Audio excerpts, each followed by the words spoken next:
Yeah. Mm-hmm. Real month. Hey, but that's a good show to Absolutely. go back and watch though. No, it ain't that good. It's alright. You talking about Angry Beavers, that was a good one Angry too. Beavers went Yeah. hard. Yeah. No cap. No The Wild Thorn Bears. Just love that Oh, one. that was cool. That was cool. Doug was straight. Yeah, cool. Doug. What was the damn turtle? What was that damn turtle? Franklin. Franklin? No, not Franklin. You talking about Rocco More Life. Rocco. That was Man. I ain't really like Rocco's Modern Life. That was a turtle? You talking about Helper? His best friend was a turtle. His name Oh, was okay. The I theme can't song remember was that. hard though. I remember the theme song. Helper was his friend. Yeah. Turtle. I forgot Yeah. what the turtle name was. And then I seen somebody the niggas just be coming up with all kind of shit. I seen the nigga say he was talking about Ed and Eddie. He was like, man, I fuck with Ed, man. That nigga was always coming up with a scheme to get some money. Which Ed you talking about? The nigga who was always mad. That was just fucking. Oh yeah, the one who was Oh, yeah, always nigga. mad. That was a bad joke, That dude. nigga wasn't bad. Hold on, Bill. I have to you later, but that. Well, he was always coming up with a plan. I'm about to say he was never mad though. He But wasn't like, mad. unlike his friend, See, you got a friend like Ed. The Eddie, see, you be mad too. I'm saying only he wasn't mad. He just didn't like him and Kevin didn't like each other. Y'all yeah, remember Kevin. Pinky and the Brain? I ain't never liked that show. I like that nigga. Damn, that nigga. I feel like conversation for Picky in the fucking brain. Yeah, I ain't never liked that show. Appreciate that too. If a nigga like My that bad, show, man. like I might just, we might just stop talking. Which one? Yeah. Pinky in the brain. When y'all talk about the dude who be trying to come up with a scheme, it made me go to the Oh, yeah, the nah, little that's dude was cool, always trying yeah. to take over the world. That nigga, he was thinking big, man. He was That trying to nigga- take over the whole world. Same thing we do every other day. Yeah, trying to take over the world. That nigga was That nigga was serious. the first Stewie. That's basically what he was. Stewie. That nigga ain't succeed not one time. Oh, Stewie from Family Guy. Family Guy. I used to watch Family Guy a lot, and then I don't know, a lot of those shows I just fell off of. I never could get to Family that. Guy, The Simpsons. Yeah, I gotta watch I Rick and Family Morty. Guy funny as hell. I just could never laugh. Whenever they did them God jokes, bro, it was funny, but I just like, yeah, I can't laugh. It's just like, oh, you know what I'm saying? Them God jokes be funny, but you be like, Man, Guy got a sense of humor too, man. I know. Right. Look at life. You don't. Blasphemy, that's what I it know Guy be laughing at some of the shit that be going. Nigga, what? I guarantee that nigga laughing at Bill Pat right now. Stupid ass. Hey, somebody, You're so funny that you're not funny. Oh, shit. Look at this. Somebody, Why like you Buckley. going in the school with beating them up? Why you taking up all that? Right. Hey, somebody might know that, bro. Why you taking up on that? Where you want when school whooping Hey, man. He grown. He don't need no help now. Can y'all hear me? That's funny. Yeah. Somebody might. Don't make me Somebody call might Lord know me. a bird. Don't make me call Bird then. Hey, fucking bird, nigga. Don't make me Y'all call niggas Bird. can't hear nigga. me. You tell him I said. Yeah, I can hear you, bro, for real. It gotta be. It ain't me because I ain't touching my mic. Damn. Oh. Yep. Oh, Yeah. Yeah. what? Soon as it came, never mind. He said it. What? What? Oh, this nigga too going crazy today. Oh, Wait. nigga said, I know it ain't me. I ain't touching my mic. That is crazy. That's crazy work. Who mic is it though? Uh-oh. Yeah, you know what? Actually, smooth. So, hey, somebody shit. It's bad. It was horrible. But I don't hear nobody though. Talking about the, I mean, the sound. Look to the right. Look to the right. The part that say people and your name. Oh yeah, It will show you. It's Willio. What? You said my sound off? No, it's muffling. Like you driving with your window down. Oh, hold on. Nigga on the interstate. Oh, I know. I already know what y'all talking about. Hold on. It sound better now? Lights it on. Yeah. Okay. Okay, yeah, I got a fan in here. That's what it is. Nigga, you knew that the whole time? Say what? Hold on, say that again. Hold on, what? What y'all talking about, man? Oh, it's just me? Oh, yeah, man. Yeah. I probably Oh, let when them he head because fan when right he here, man. said it sounded like the windows down, I said, "Oh, you probably hear the wind." Like you know what I'm talking Oh, He hear the shit, I'm wind. tripped out, man. I am tripped out. Shout out to them Chiefs, man. There you go. We started that bit? Damn, my dots, man. I went on Bip to get back. about? Oh, Daryl ain't getting on. He said he on the plane right now. Whoa. Oh, okay, cool. I think he that I don't know if y'all noticed, it's an African group, African artist he be posting on his page. I think he like the engineer or some shit for That's that what's up. artist. That's what's up. Yeah. Yeah, I seen that nigga Daryl. That He nigga said he gonna stay. be That nigga stay in homeroom, don't it? what's Damn, homeroom? Never mind, the joke ain't funny. First class. Somebody in the orange Yeah. couch you got? Oh, okay. Yeah, Yeah. that was straight. Yeah, that was straight. Yeah. That's a hard line for real. He stay in homeroom first. Oh, He yeah, right. hey, Yeah, that shit really hard. hey, no cap. Yeah, but he said he gonna make it for the next pod. Okay, cool. Yeah. Daryl. What's going on, ladies and gentlemen? It's your bet boy he is Smith, for Pushka. aka you said My what? bad. I said, I bet he will make it for Pusha. My bad, though, Oh bro. yeah. Hey, how long? What's going on? Huh? How long, Smooth? Hey, Bill, my boy caught a flight. You know he in homeroom. Say it again. I say my boy caught a flight. You know he in homeroom. My boy caught a flight. You know he at home, man. He in homeroom. On the flight, he in homeroom. He in homeroom. My boy caught a flight. But he in homeroom. He in homeroom. Nigga so funny, bro. I dropped bars, bro. I don't get it, bro. Bars. Just do a dot. Oh! I just do a dot, bitch. Let's go, man. No K. No Kendrick. Hey, You gonna tell him you gonna let him you gonna finish the joke, dude? nah, I'll just Or finish the bar? I like it. I think it's a bar. I'll just leave it there. Shout out to my I bet. You like it? I love it. You're kissing it on the way home, don't worry. Right. He'll catch it on when he see it on the internet. What's going on, man? It's your boy Smooth, aka Mr. Do What It Do. And this is episode 16 of the Phone Home Podcast. I'm gonna pass it to my nigga too.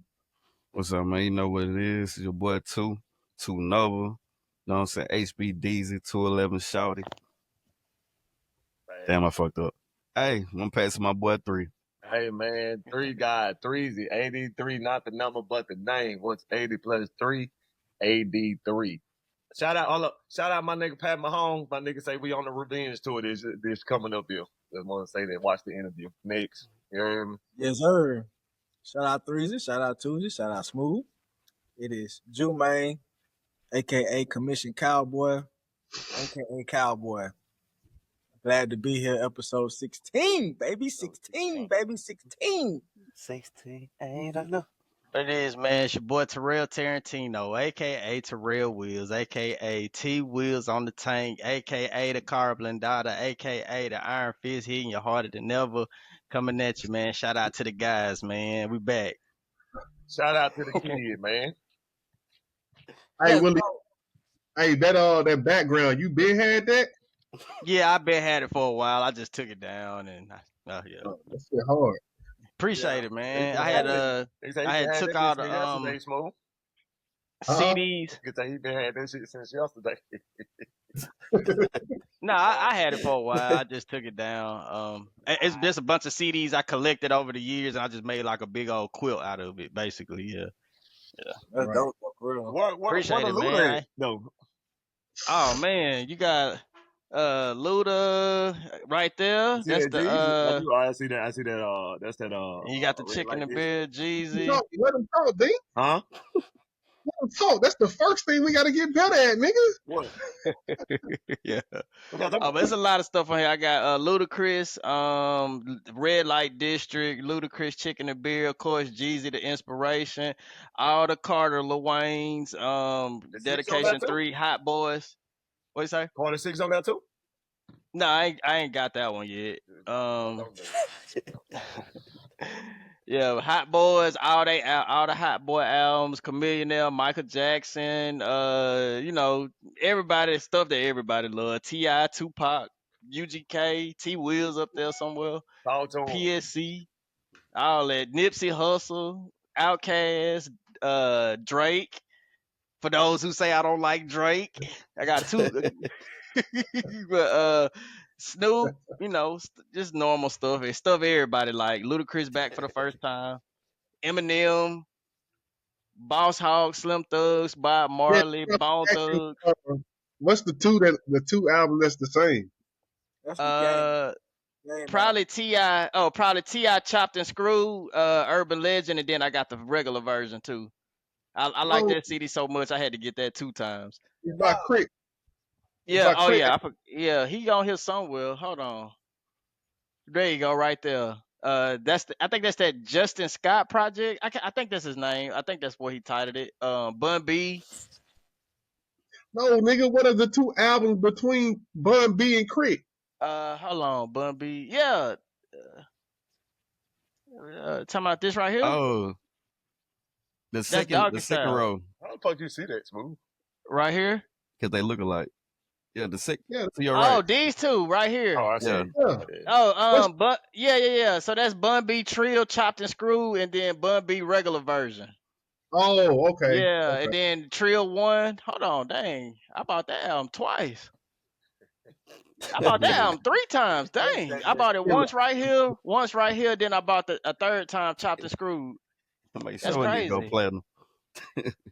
Still didn't go platinum. Yeah, man. Nah, that bun right here, this one had man, this CD was everywhere. That Trill album. Oh yeah, that's a classic to me. Yeah, I don't have it on my wall, but I love that album. That's the one we get through. Yeah. I think Dripped Up, Draped Out, and then that song with Trey Songz, him and Trey Songz. I know what you're talking about. I forgot about that one. BG up there. Hold you down. Yeah. Hey, I was gonna send y'all a picture of Man, bro. Just to let y'all know, whenever I send Man, I'm about to clear the business. Bro, nigga, the last podcast, me and Smooth talked about it a little earlier. Man, that joint was a little crazy at the backlash that it was getting about the Diddy situation. Uh-huh. I thought that was kind of taken out of context, bro. That shit crazy. Yeah. And like, you know, people comment on it, but still, it's like, you know, I felt like the nigga was going through a public lynching, kind of like, you know, nothing no different than Shador. Yeah, and I think, of course, nobody agree with how he did Cassie. You know that. You know, I think that, man, hell nah, that nigga, after you got down kick a, I ain't gonna say that. But you try to foot somebody, you know, like that, and it's a girl. I mean, what you expect, bro? Come on, dog. Who you talking about, though? Who you say earlier? Huh? Who you said? Diddy. Some of the comments Willio got on his TikTok. Yeah.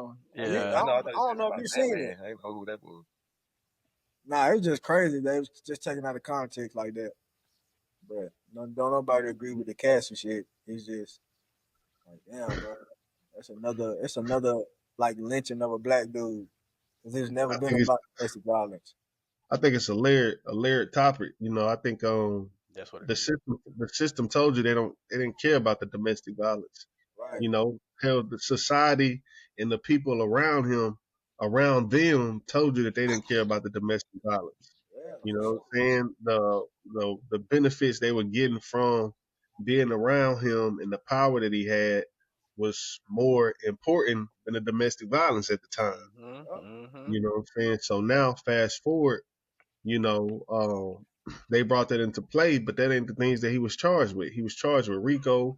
He was charged with sex trafficking. He was charged with prostitution. And he got acquitted of most of those crimes. And being honest with you, prostitution, the way they describe it, man, it's a million niggas who can get charged with prostitution. You know what I'm saying? So, um, that's just my sense. Like, yeah, the domestic violence is wrong, but at the same time, the case that wasn't the case. You know, they tried to charge this man with running a criminal organization, and to come to find out, he was just fucking. Like, come on, bro. With Like, excessive amounts of baby oil. yeah, like that's all y'all came up with. Then I seen somebody was like, bro, so like even the baby oil situation, like they told us beforehand, like it was laced. They told us like it was a drug. Yeah, You know what I'm saying? Like where's the if it was really a drug, like they could have used that in court. Yeah, yeah. Bro, it's Cause crazy. they had it. Oh my bad, I mean cut you off. Go ahead, bro. No, you got it, bro. I kind Oh, of I was just gonna say that because they made it seem like if you spread this baby oil on your body, you gotta be in a state of euphoria or something, and you just gonna be paralyzed, and they just doing all type of all type of ungodly things to people. It's just weird that none of this stuff we don't hear. We just heard about it that one time, and then now we don't hear about any of this stuff at all. So yeah, it's like the joy or the punishment is just like spreading stuff and running with it. And I think, yeah, he a freaky nigga. We know that. I think everybody in the industry know that, but that's even more so a thing. It's like all these people already knew this. And Right. he probably ain't the only one though, you know what I'm saying? Because he probably ain't even the worst one. That's probably the crazy part. Nah, bro. I think it just that's what's disheartening. My bad, Wop. Go ahead. you good. I think it is just still that it looks away because no matter what the case was, it's in a sense it's like we defending a nigga that did like treacherous things. You know what I'm saying? Not the shit that he was on trial for. Could they just kind of say the some of them shits like in bypass like one of his assistants he punctured her leg with furniture. He slapped this motherfucker just like forcing people to come on trips with him and just like sexual assaulting them like just because you there. And so it's like, damn, should he be, even though he innocent or he beat some of the charges, some of this shit like morally, it's like, then it's, so I see why people feel away. It's like, y'all defending this nigga. Yeah, it's like, it's not that he should be innocent of some of these charges, but it's like, damn, that's the nigga, this the hill you down? Like, this the nigga you defending? So it's like, yeah, okay, I get that. I get it. It's not. But I think that's where it's wrong. It's not defending.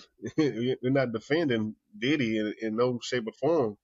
I think the question that what we were talking about on the pod was, will he bounce back?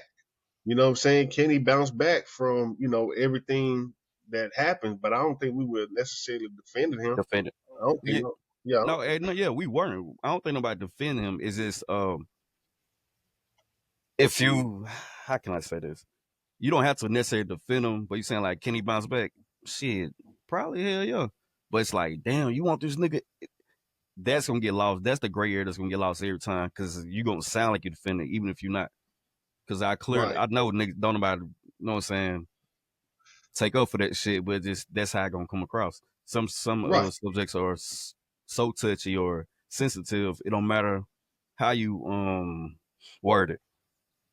Like the guy from Russia, they say he was a good artist, but the moment you said, "What? I don't give a fuck how good he could draw," you feel me? I ain't even gonna say his name, but you know what I'm saying. That's just how it's gonna come across. I don't know who you talking about. I'll text it the crew. Bro, I don't have no idea what you talking about. They ain't trying to get it that bang smooth. Yeah, I don't know, man. It's just, I mean, it's a touchy subject on both ends because it's like, all right, yeah, this dude has done horrendous things, and I think when you do stuff like that, like you can't you can't do people like that and not be held accountable. And I think you should be held accountable. But it ain't even. But in another light, just another layer to this same subject is like, why did it take so long if all these people knew about this? Because they were Like benefiting from it. they was benefiting from it, and it's like, why is it like why now? Why all these people like why did it take 17 years for this video to come out? Why didn't Cassie people? Why didn't not even Cassie? Why didn't Cassie people come forward to help her? You know what I'm saying? Like why didn't they press charges and like why wasn't that done? Because I know victims when you like people handle that differently. So it's like, man, why all these So how do people? so Bill, how do you feel about that? I think you got the most you could speak on it more than anybody. How do you feel about the idea of people not being able to um have nobody to talk to in those situations, or being scared for their life, or just not? Do you think those are valid feelings in the situation? We talking about this situation specifically. Do you think those are valid emotions? You know what I'm saying, in this particular case? Oh yeah, for sure. Because especially if I'm sure there's probably people in her circle that was like, "Yo, don't mess with this dude." So when Mm-hmm. it go left, it's them same people. It's hard, like it's hard to be wrong out loud. You know what I'm saying? So she Especially when you got a definitely got person. to My deal. bad. No, I know that's definitely valid. Like she didn't have nobody to talk to. But I just like if two if let's say Willio, you something happening, bro, and you telling me about a certain situation, or any one of y'all, and it's just like, nigga, if you ain't going to let yourself out of it, like, like what I like at some point, either as a friend, I'm gonna be like, yo, like something got to do, whistle got to be blown on this. You know what I'm saying? Like as a friend, and I know if you ready to get out of this situation, all this abuse is going on, so it's man, that's a layered topic in itself. Yeah, it is. Because That's a some people layered. say it ain't that easy to get away from somebody. It Some ain't people that will, That's easy. what I'm saying. Yeah, Yeah, it ain't. that's what I'm saying. Like, um,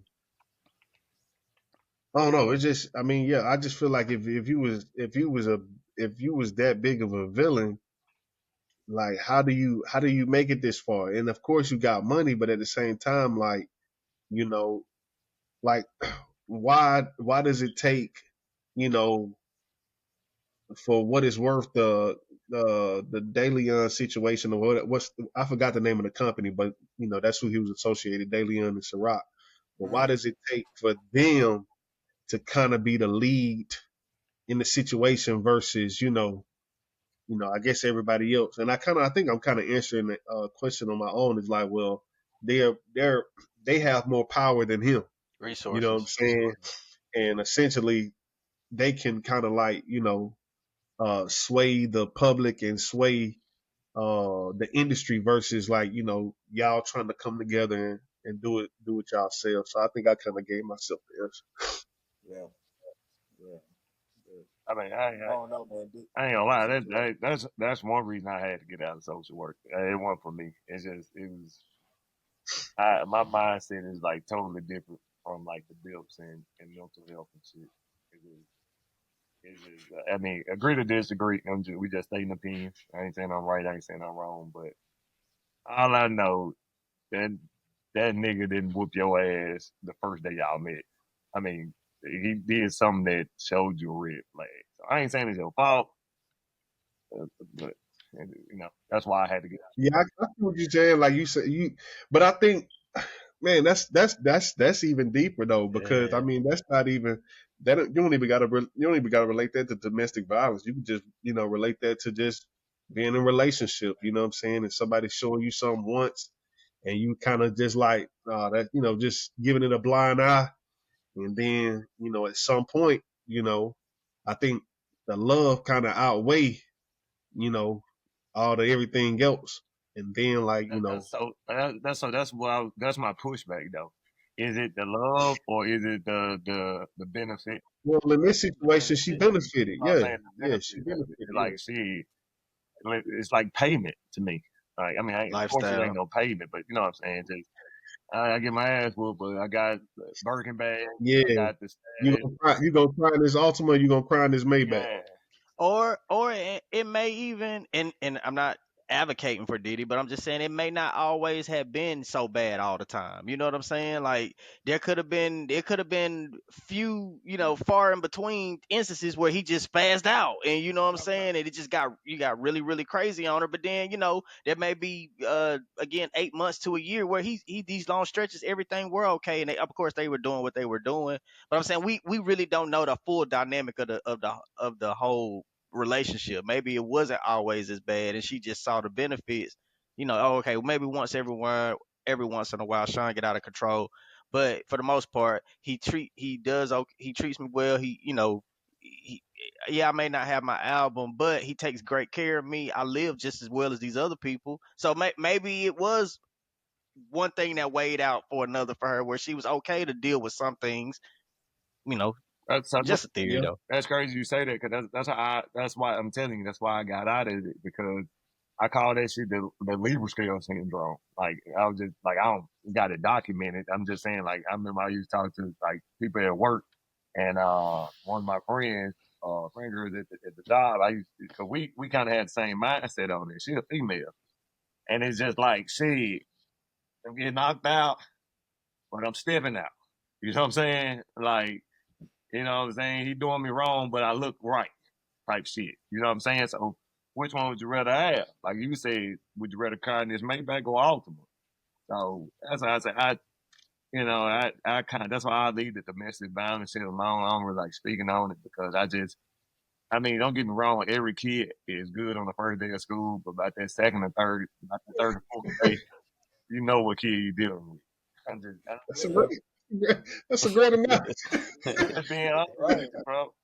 The dude didn't, and I'm not trying to go against battle women. I promise you I ain't. If this shit go viral or whatever, I'm not saying, I mean, look, I'm for, I ain't trying to get counsel before we even get started. Disclaimer. I'm just saying though, like, a nigga didn't knock your ass out the first damn day. The nigga even showed you something that this nigga is capable. Like, I'm capable. Yeah. So I mean, but to each his own. I know Bill, gonna have a pushback on that, because he is mental health, which he's supposed to. It's just I can't never. My opinion is like, I've been trying to think the other way for a long time, but I just can't. I can't find it. Yeah, but I think that's why that's why this conversation is so layered, because abuse, especially in domestic violence, like it happens on so many levels: emotional, physical, financial. You know what I mean? So it's like, man, she probably had it was so much intertwined with his lifestyle, probably, that she probably had stuff in her name. She probably has stuff in his name. It's like financially, it's just hard. I agree with you on that. That's what I'm saying. Like, that's what I wholeheartedly agree with you on that. That's what I'm saying about that first week of school, kid. Good, you know about that. Yeah. But you got to think though, Dink. All right, so if I go move in with this rich guy, I sell my crib. Like, just say, like, I move, nigga. If I start talking to Oprah tomorrow, nigga, Okay. and I sell my love, and I'm like, oh, Oprah got this big mansion, nigga. She said she gonna take care of me. I'm selling all my shit. I'm saying, say it in a girl perspective. Keep it in a girl perspective. Yeah, so it's that same perspective. Like, she moved probably from her little apartment. She probably gonna stay with Diddy in his big mansion. It's like she don't have a need for an apartment. She don't have the need for her little. She probably was driving a little Range Rover, probably 3-4 years outdated before she met Diddy. So now that's gone. She ain't got nowhere to stay, like, of her own, because this guy who taking care of her said she was gonna, he was gonna look out for her. And then I'm gonna interrupt, Bill. But this ties into our last pod though, when we was talking about control. Yeah. You know what I'm saying? Like, if you want a nigga that got money, like, this is what it comes with. But the idea for a lot of women is like, you just gonna be, like, lollygagging and just having this free life. You know what I'm saying? And like the ultimate, I think a lot of times when you talking about niggas like this, like, there's a definitely like a evil side to it. But they don't they just like they don't take that in consideration. Like why is society not taking that into consideration? And that's Like, something you say, Smooth. That's smart as fuck because like people don't realize to be on them boys' level, you have to be devilish. Like not in a bad way. You got some asshole about you, no homo. Like you got something that make you a asshole. Like the greatest people be assholes. Like Kobe Bryant, known to be an asshole. Donald Trump, Michael Jordan. Michael Jordan. No, I mean these greats, and not even just to mention sports. I mean people. Ben Carson had to be an asshole. He had to tell family like, "No, I got to study. Like, look, I got to separate these twins." Like you. Yeah, I think money turn you to an asshole. Like I just even on a smaller level, a very smaller level. I think about this lady I work with. She was a store manager. She was an old, nice, sweet lady. You know what I'm saying? And then she became a store manager. You know what I'm saying? Selling tires in a male dominant industry, and that hardened her personality. You know what I'm saying? She was dealing with bullshit. She was dealing with, all the men. She was dealing with the customers, plus trying to make her money. You know what I'm saying? So like that changes your personality when you go to a certain level. I mean, And I don't think that's not a lot of people that could speak on those perspectives. You know, we all speak from a perspective of like, on the outside looking in. And I think the smart thing to do is kind of like try to understand those things a little bit. and once, I ain't trying to say Cassie at fault. I ain't trying to say she ain't. I'm just saying we do got to, like, for instance, Bill, you said that she had a little Range Rover, whatever she may have. We just speaking on it. We got to take some accountability, men and women. I ain't saying Diddy did right. He doing wrong by hitting the girl because I wouldn't hit no woman. But if she did sell her car, sell her house or whatever, how long did they know each other? Did she give her time? Did she give him time to show his real colors? Like that's the accountability I'm talking about. Did you do that after 10 dates where he showed you love and lavish? Like, oh shit, yeah, I'm moving in with him. Or did you see him for 2 years? Let's see him at his worst. Let's see how you do this. You didn't. Did you date properly? But that's what I'm saying. But see, Mike and Sheila was dating for a minute, and then Mike just got crazy on Sheila in that mountain. Made Jill Scott walk up the hill in the cold in the blizzard. They was together for years, so I don't know. Now Mike Benton. Yeah. I don't think it's really a time on, he talking about why did I get married? Yeah, I had to think about it, but I know what you're talking about. But yeah, I don't really think it's a time, on shit like that. I think shit, man, you can know somebody for 10 years and then the 11th year, they turn into somebody different. You know what I'm saying? Like we all as human beings are at risk of that. You know what I'm saying? Yeah. And I like in this case, I don't see, man, Diddy wrong, bro. Like Diddy wrong. It ain't no way around it. Like Buddy wrong. He should not have put his hands on that girl. He should. This is what I'm gonna say though, Bill. This is what I'm gonna say.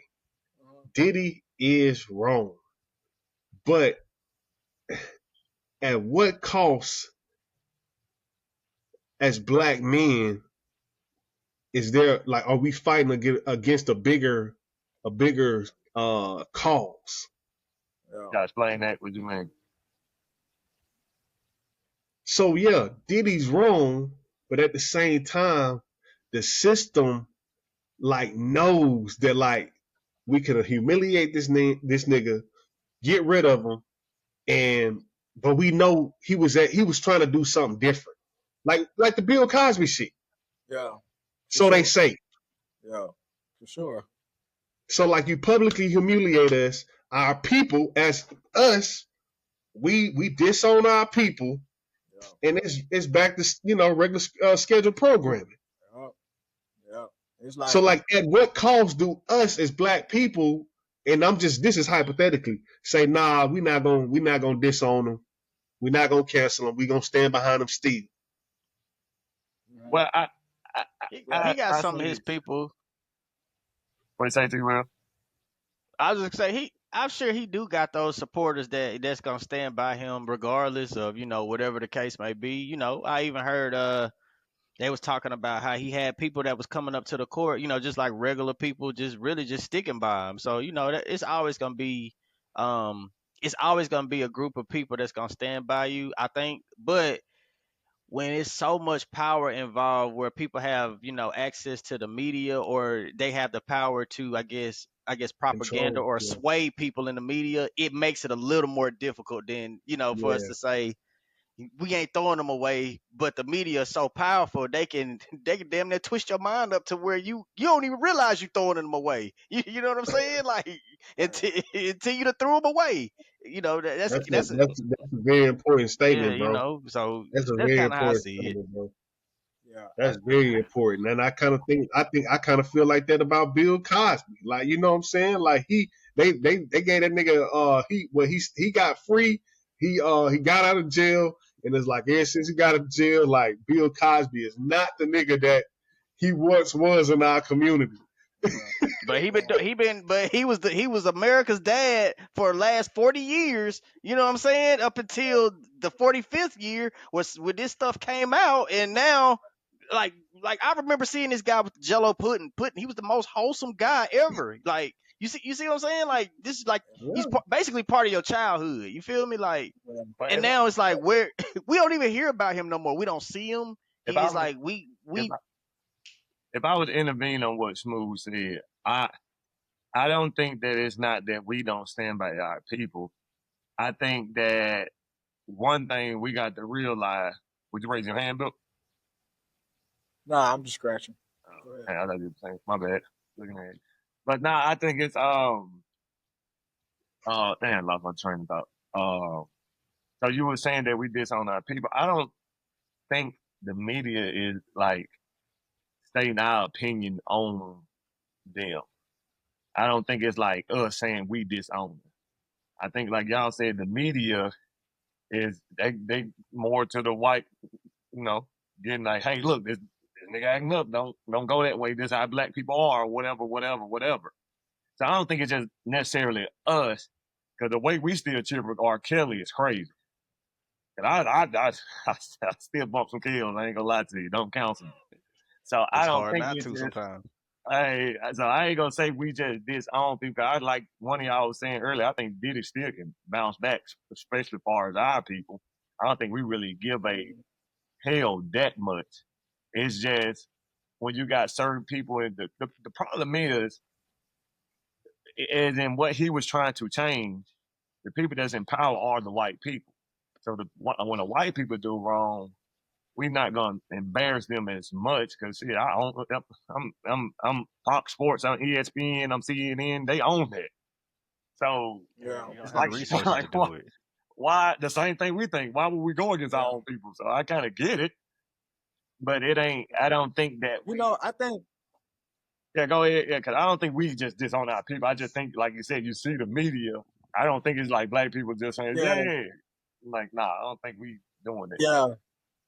I don't know, man. I think for me it go much deeper. Like I just hate sometimes that we don't like man when our culture stick together, bro. It's like nigga, we move mountains literally. Like you see what we just did, like black people did to Target. Like Target ain't been the same in the last 2 quarters. So they trying to move some shit around. Even I think when like we boycotted Starbucks. It's like stuff like that. Like why we don't have that same type of smoke for these pharmaceutical companies and these certain foods. Certain like Media companies. exactly. Yeah, exactly. So, but I think that it's crazy because I think as a culture, man, we done come a long way, like black people, in the sense of Mm-hmm. like learning to stick together and stuff. So it's crazy, like when you see a person like Diddy doing that, and it's like Diddy was such a powerful role model in our community. It's like him, Jay-Z, uh, Russell Simmons, what do all of these people got in common? Think about this. That nigga Russell Simmons moved to Thailand. Right. Like Russell Simmons, these are all like people who have like a lot of influence. You see what they do to Kanye. I mean, he does give him a little ammunition. So, Man, but they don't like put Diddy, and them boy together, bro. Like, we talked about you this. said what? Come on now. No, but no. What I'm I know how I saying feel is about these Kanye. people. Come on, bro. But what I'm saying is these people, we all flawed. That's what I think that's the bigger picture. But these people will try to, well, these particular artists or moguls have a lot of influence on Black community and really have the power to move shit and change shit. And it's like, why are they like Jay-Z got hit with a rape charge and nigga, it came out that she was lying and nobody said nothing. Like, why is that? Like, nobody's saying anything about that. There's no consequences to the people that just say stuff like that. Like, why is that? And like, even that's everybody. Yeah, you said earlier a bit when you said people hate being loud, being wrong out loud. Ain't nobody gonna say, ain't nobody gonna apologize. Yeah, like what? Like Jay-Z is not owed an apology, a public one, by this person, this unnamed person. And that's like, what are we even doing? Because I don't get how no charges don't come up on these people. That's what I just don't understand. Like it's like you could just say this person did X, Y, Z to me, and it wasn't true. You know what I'm saying? And that's even like not to get all biblical, but that's a commandment, like bearing false witness against people. Like you that's what you're doing. You're just saying, making up stuff on people, and then it's just hoping that you could benefit from it. And if you don't benefit from it, it's like what is that? Like that makes no sense. It makes no sense whatsoever. Especially to not even have to say your name. Like, you know what I'm saying? You can throw it behind yeah, you can put it behind anonymous, but to answer your question, I can tell you exactly what they did. That's a double standard. Because most people that's making those type of allegations are considered the weaker sex, which is women. So, it's just that double standard of, it's kind of like a big man and a little man in basketball. You foul the big man, like, nigga, play through that. You big man hit the little dude. Come on, bro. Like, come on, that's a foul. Flagrant. You know what I'm saying? That's a good point. That's Nigga on point. I'm telling you, that's just the world, bro. It is the world, but it's just like if you put everything in perspective, man, like there should be some sort of charges behind stuff like that. Cause we ain't even talking about if it's true. We ain't even talking about it's true, just the allegation. Somebody saying you did this to somebody. People lose their jobs, like somebody like ESPN. You can lose a freaking job just by somebody having an allegation on you. Never mind if it's true. And you telling me people get to go on with their life. You just because you tried to do a little quick money grab, you telling me you could go on with your life and you done drug me in court, you done put me through this public humiliation, embarrassment. Like I gotta face the media. You kind of answer your question too, Willie. Like it's no money to get out that person who sue you or anything like that. So you kind of really just bite the bullet and move on because it ain't nothing to be gotten out of that person. No, to me that's just unacceptable to me. I ain't gonna say that it ain't. Yeah, that's all. I ain't gonna say you can't get nothing out the person because Smokey Robinson he counted suing them. Well, yeah, I mean you can sue, but I'm just saying 9 times out of 10, like you're not gonna get, if they ain't got it, he ain't. Like I think. Right, I think Cardi B, like she's trying to, what's that lady named Tasha K? Like she's still trying to get a measly $2 million out of her. You know what I'm saying? But she just doing it just to let her know, like, you know what I'm saying, you're not gonna play with my name like that. But Cardi B, come on, like, what that $2 million gonna do to you? You know what I'm saying? And there's so many ways to like extend that and like, play around that. It's crazy because Cardi B is on albums talking about how she drugged niggas and robbed them. And ain't nobody saying nothing about that. Yeah. So to finish your thought up, my bad, because y'all keep making the point. It like just what Smooth said. You seen what? There go your answer right there, T. Will. What Smooth just did. He was like, "Come on, bro, you the bigger person, so leave it alone." And the way that same attitude is the way the court said it. And then also, it's also a racist thing too, bro. Because back in the day when women can make an allegation, white women make a black allegation, they knew it was wrong, but it was no evidence found, no searches done. All right, well, now she ain't getting in trouble, but you in trouble. So it's still way back from long ago, bro. It's just double standards, bro. That's why I hate when women say it, because I'm like, bro, y'all be talking about us, like we feel some type of way about you with hundreds of men, but if it's something else, y'all gonna feel the double standard on us. There's double standards everywhere. So, it is what it is.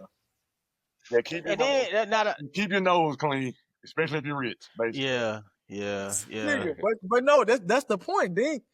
If you was meeting your wife, y'all first dating, bro, and you fly her out to Mexico, you meet her there to Mexico, and she say, I mean, y'all get there, whatever, you drinking, whatever, woo happen, whatever, and then 10 years later, this person come back and say, yo, this person flew me out to Mexico. We had exchange, we exchanged good time, had a good time or whatever. It's like, what? Like, oh, that's a charge. That is prostitution. My boy, you going to jail. Oh, you talking about far like, I thought you were saying like if a girl turned on you saying, oh yeah, she did whatever. That's what I thought. You talking about just that's what I'm saying. Even if the girl come back 10 years later and you get rich or some shit, you get a bag 10 years later and they say this happened. It's like, oh, you got this. Like, that's what I understand that they got Diddy for.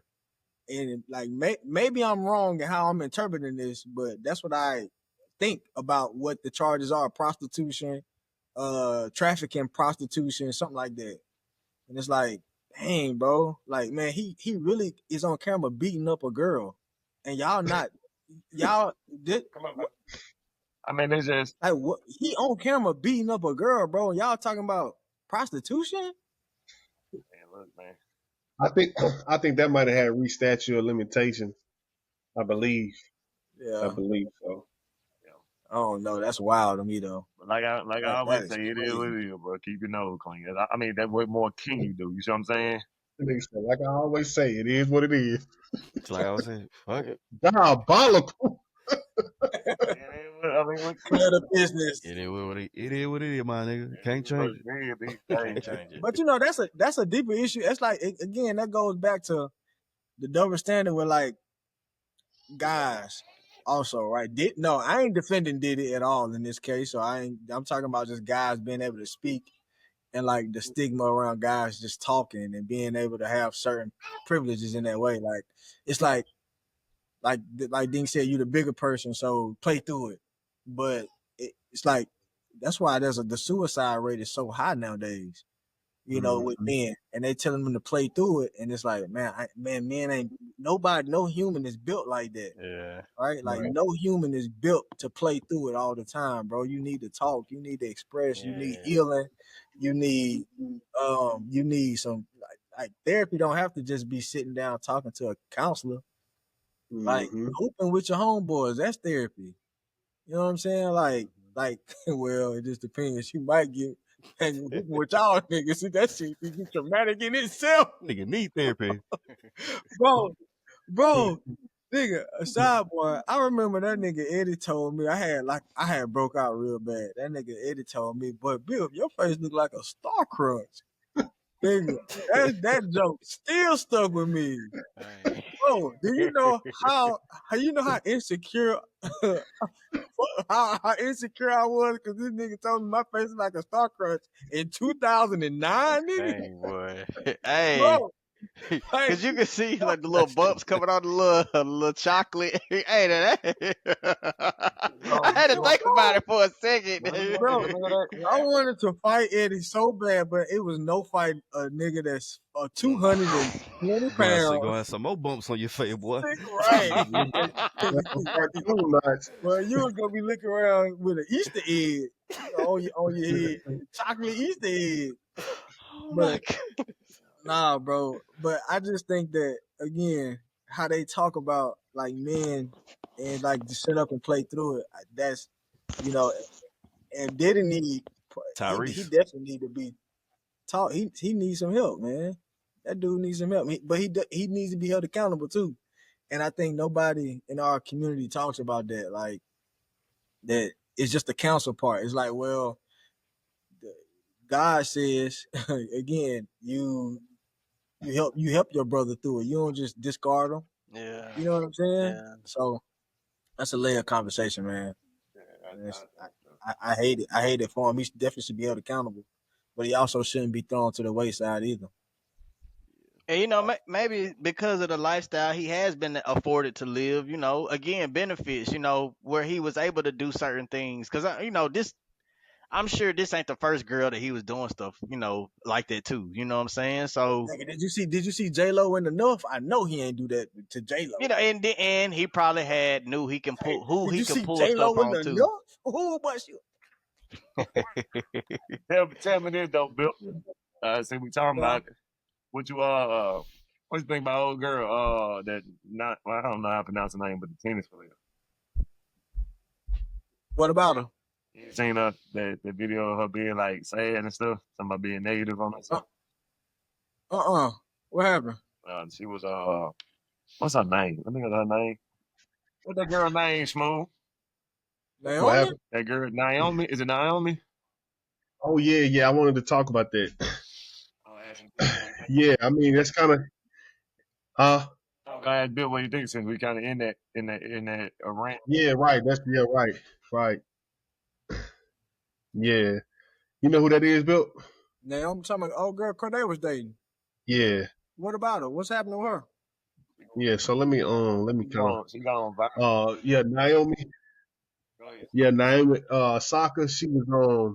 She was basically just after she lost, she basically was just saying like she don't really feel good about herself, um, and how she made it seem like it was about tennis. Like a lot of people was like connecting it to like a deeper issue, and because she just had a baby with Corday and whatnot. So like, I think a lot of people was trying to say it was postpartum, but some people were saying like, she had a lot of signs of like depression beforehand, and I was just wondering like, was that like kind of due to her success being young, or like, it's kind of, I don't know, it's just a weird situation because it's like, um, she's, you would think like an athlete like her understands like having a mental, but like she kind of like, over the past few years kind of been breaking down in front of us. So it's kind of like, just like, damn, like what's going on? Huh? He got mad about that though. He was saying that they Mad about. saying that the media always make it look like she's sad. But that's what I'm saying though. But shit, bro, she kind of did that shit to herself. Look, I'm all about self accountability or whatever the word. Yeah, like it was kind of like it was kind of like kind a of couple of clips when kind of like she like ready to blow it, throw her brains out. yeah, like she like like was super depressed about that situation. So I don't know. I just like I guess my question was like is she like is it something that's is it sports, or is like like is there something deeper going on? Like is it Corday bitch ass?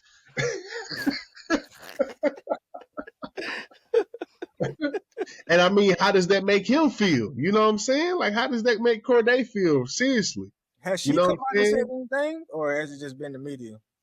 No, she said this. If you go look at her clip, it's like she kind of like, I'm telling you, like if you look at her clip, like media don't have to add no salt to it. If you look at her clip, it look like she ready to like end it all. Yeah. Naomi Osaka. Man, I think, and I haven't seen that clip, but I do believe that a lot of people think fame and money is like an end all be all type thing, but I think once you get that type of stardom, fame, all these things come at you, I can kind of see how people can kind of lose it a little bit. You know what I'm saying? Where it may seem fun at first, but it just seems like, man, it seems like it would be overwhelming. And maybe some people like and would like to bathe in the spotlight, but I can see, other people, I think it's a reason why a lot of people, celebrities, they say they get depressed or they want to kill Right. themselves, or and this is a common thing that we hear amongst celebrities. Like this is not just like one or two cases. Somebody like Robin Williams, this is a comedian. You know what I'm talking about? Dude, he we thought anybody was happy, it would be him, but of Yeah. course that's not the case. You know what I'm saying? So I think we have to kind of examine, or even just kind of think about, at least, or take into consideration that, man, people may, just because they have access to a life that we think we want to have, that don't mean that they Mm-hmm. might not go through certain things on a much higher scale, because now they're in the Right. public eye. For instance, you may be insecure just about, how you look, just regular guy. Imagine you got millions of people, you get on the stage now, and people like, oh, now they judging you, 20 times. You already may be insecure, whatever the case may be. You don't know what be Mm-hmm. going on in these people's head. They just frail Right. people just like you and me. You know what I'm saying? We ain't no Yeah. different, in the scheme of things. Hey, he off And his, Right. he off I think himself after that I, Patch Adam movie. Then was that after I Patch can't Adam? remember. I can't remember when he I'm died. not really sure, but to me it was just so shocking that somebody like Robin Williams would, do that. I think that's the common misconception in itself. Cause you saying like you said a comedian. It's like we think, like you said, we would love to get paid for, I guess, during our passion, but at the end of the day, that's his. At some point it became that was just his job, just like we got a job. Mm-hmm. You know what I'm Mm-hmm. saying? Like then I gotta do this shit 24. You feel me? And Mm-hmm. just imagine, like, just imagine trying to a nigga that how do you speak to a therapist with a this nigga probably can't relate to nothing you talking about, because you're, I guess, in such a high percentage or whatever. Like, nigga, and that bitch probably fanboying. You try to talk to a therapist about some serious shit. This nigga like, damn, I loved your movie. You feel me? Or Mm-hmm. embarrassed to go do so because he gets like, damn, I don't want to go in here and complain because nigga, I got it all. You feel me? And Yeah. Well, that's on the other side. I don't think therapy and this ain't nothing against your point, but I don't think therapy is supposed to be relatable. And correct me if I'm right, Bill. I think it's more of a empathy or understanding or how to get through something. I don't think it's like I got to relate to you to seek the help of it. Yeah, Right. just I think just from what we used to, I ain't go in deep. Pause. I ain't go that deep in still pause. I didn't do what Bill did, but I'm just saying, just from the experiences of talking to therapists, getting kids through Kids Hub, all that extra crap. I don't think it was to relate. I think it was more to define the different avenues to get through different things. But correct me if I'm right, Dr. Dipper. nah, bro, you're right. But you also gotta like what two saying is also right too, nigga. Because it's like it's all about perspective, and that's like that what you talked about, Dink, is what's gonna happen during sessions, right? Like someone is gonna help you cope, but if I'm saying, oh, I got it all and I'm rich, and I don't know how this person is gonna relate to me, that's a perspective that some people probably could take. So, and that's just another barrier to therapy that really ain't true, because some therapists really out here really paid. So, like, nigga, some therapists got more money than some of these actors. That's Mm-hmm. that's on dang. So We but be having teen therapists for like NFL and crap. That shit crazy. yeah, right. Like so But like just think, Naomi, man, that's sad. That's sad. I just saw the clips, bro. That is sad. Like people fake being happy. They don't fake depression. Like Right. you know what I'm saying. So like the fact that she's saying that, bro, somebody. I hope somebody's in her ear, kind of telling her, yo, please, like, go talk to somebody. And her defense don't. She said that she ain't like that though. She said She ain't sad what? about the game. That's what she said she ain't even like she not sad like depressed and like she was just basically saying, dude, Yeah, smart. right. She said she She said she didn't have nothing positive to say about herself, and she could have been talking about that. So that's no, what I'm saying. I'm not talking about her with what she said in the interview. I'm talking about her receiving the empathy and also the backlash. She was like, I can't stand these the media because just because I say I'm not depressed. Like, I mean, she didn't say not depressed, but she was like, bro, I'm talking about the game. Basically saying switching it, I switching missed it a up. lot of shots. I feel bad. Like, dang, I ain't do nothing to help my situation. We talk My about that performance wasn't wasn't for too years. Now, that's an honest perspective feel me? for an athlete. Don't Yeah, talk. that's an honest That 2-on-2 me, you, and Bip and Smooth had. We talk about that for years. You know what I'm saying? Bro, what you doing, bro? What you doing, bro? What you doing? Why you trying to bring that up, Talking about bro? how we stay whooping y'all ass. What you bringing it up for, bro? I'm finna mute you too. I'm muting both of y'all niggas. What y'all doing, bro? Bro, it's funny. It's funny, Smooth. We won. It's so funny, Smooth. Y'all Because we won the about first game. 6 The to first 8 the game years that now. count, we won. Hey, bro, bro, I wasn't even gonna stay on that because I was about to say. So just even imagine that she played a solo sport. It ain't no Lamar can talk to Derrick Henry and be like, you know what, man, the grind don't stop. It's just you, nigga, you lost. It ain't no team effort. Ain't nobody put the blame on. It's just all internal. Like, you know what I'm saying? That's true. That's a good point. That's a good point. Because not to take away your point, but to add to it. Because like when I was like high, and you keep. Oh, it's funny. I'm about to say, Dick, your mic messed up. He said, no, nigga, yeah, muted. That nigga still talking. He don't know he muted. They just think we laughing at him. You muted, bro. he think he get off too. He whooped their ass by himself because I was high, T-Will. They knew we were supposed to hoop, so they plan was get them high. Hit him again, Smooth. Hit him again. Get them high. You know what I'm saying? Knowing I ain't never been high. You know, I ate the Dr. Gummy. They the Bill Cosby, my nigga. They didn't whoop my stupid ass. You know what I'm saying? So my nigga too say, think, calm down, stop being, hard on yourself. Pause. It's gonna be all right. I got it. Next thing you know, I kind of get back a little bit. We up 15-0. You know what I'm saying? She will. But see, you had some, but see, the thing is, you had somebody to talk to you up out of that, bro. You had somebody just to be like, yo. So in that session, see, two played therapy. See, two was a therapist in that sense. You know what I'm saying? My boy too. Or that nigga got locked down and didn't know what to do. That could be a possibility. That's another perspective. Who got locked down? Or hey, look, but y'all ever seen that movie, The Brothers? Dang, I done kind of. Hold on, T-Will. Who got locked down? Hold on, T-Will. Willio, what you was about to do? This nigga Willio was about to go off a tangent. The Brothers. Y'all remember that movie? Because y'all talking about basketball, how you had to talk them through. But just like kind of going back to what you were saying about therapy, that's kind of what they was doing in that movie, though. You know, I don't know if y'all remember that movie, but it had like Shamar Moore. I'm listening to Will, but on the other side of my head, I'm trying to figure out who got locked down. My bad, nigga. You got some shit to say. It's all good, man. I wasn't talking about that. No, this side hearing you, T. Will, but this side looking at these two niggas at the bottom, like, who got locked down? Bro, dog. If you want to talk about it, bro, we beat y'all niggas 15-7 the first game, bro. Crazy. That's the only game that counted, bro.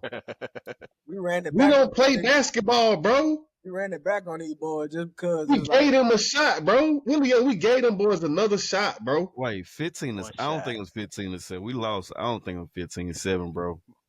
15-7. When that basketball play, boys get serious, man. I seen some serious fights on some basketball, boy. Willio, and see, that's the only reason I brought it up. They got spanked. Then this is what we went and did. We went and lifted 225 right after. We smacked them boys in that. Caps. Like, bro, you had Dick looking like he was stretching. Hey, hold on. Let me say this, dog. It got so bad. This nigga too had to go take a damn. I don't know if that nigga took a shit or took a shower. This nigga had to rehab during the middle of the game. This how bad they was getting their ass whooped, bro. Then he came back and was like, I'm ready. Nigga went and took a steroid shot, bro.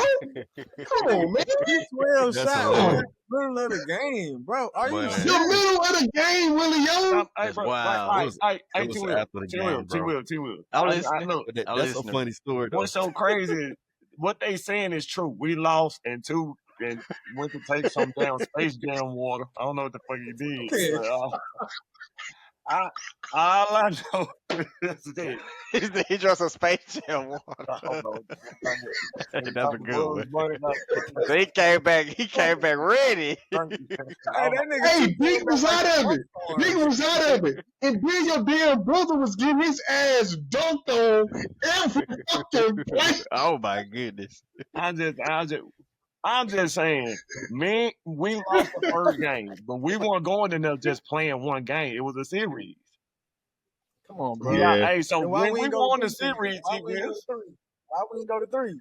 what you We mean? We serious. won 3. We played 3 games. We beat y'all 23. Yeah, we We won. played 3 games. Shit, we should have went to 7. That was the problem. We went I to don't remember the third game. 3-15s. And We ain't I'm go high as shit. 3-15s. 12. Well, I'm not high. 3-12. What they Yeah, call that us after still you're was not high high. no more? But you can't. Buzz. Got a little Hungover. buzz. No, that nigga No, hungover. I wasn't buzzed, bro. Something was wrong. That was the What you was drinking or what you was doing? What you say? And them niggas gave me that fucking gummy. I'd never do it again. Over with. Oh Oh, we snap. gave it to Yeah, you. yeah. Hold on, pause. But yeah. Bro. I say, look, for one, they Ted's gummies. Yeah. So I would, Ted's, that's one. That's the like, first mistake. Shout out Ted's my gum. dog Ace. Swezzo. Shout out You mean Ace? Swezzo. Shout out Swezzo. Yeah, But boy, yeah.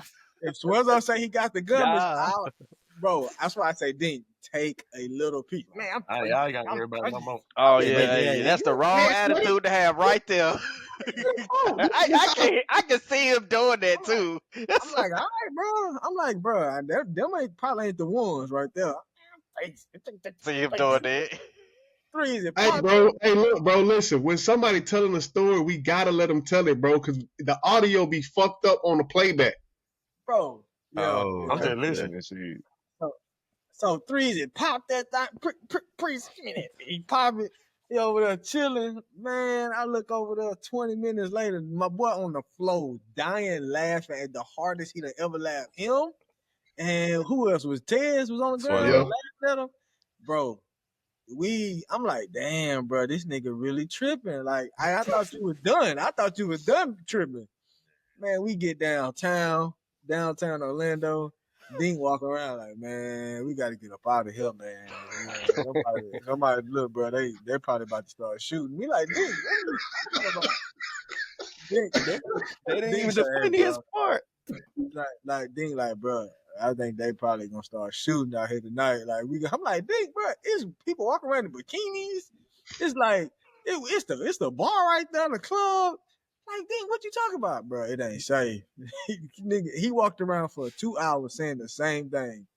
We've met this little white boy, came up, just cool little white boy. Dink, like, man, you know him? Bro, you was so paranoid, dog. I'm like, Dink, Drew. The nickname was trill, bro. Oh, white dude. Go ahead, talking Tootie. about this one. Nah, What happened? he said who? The nigga name was Drew. I follow him. It is Oh, funny really? that the nigga that Dink said was gonna start shooting, he was the nigga that was out there preaching. Wow. It was the nigga preaching. Wow. He was trying to get a gospel. He trying to get us everybody out clubbing. He was the nigga that was preaching, trying to get us to Come go up out saying. there. Yeah.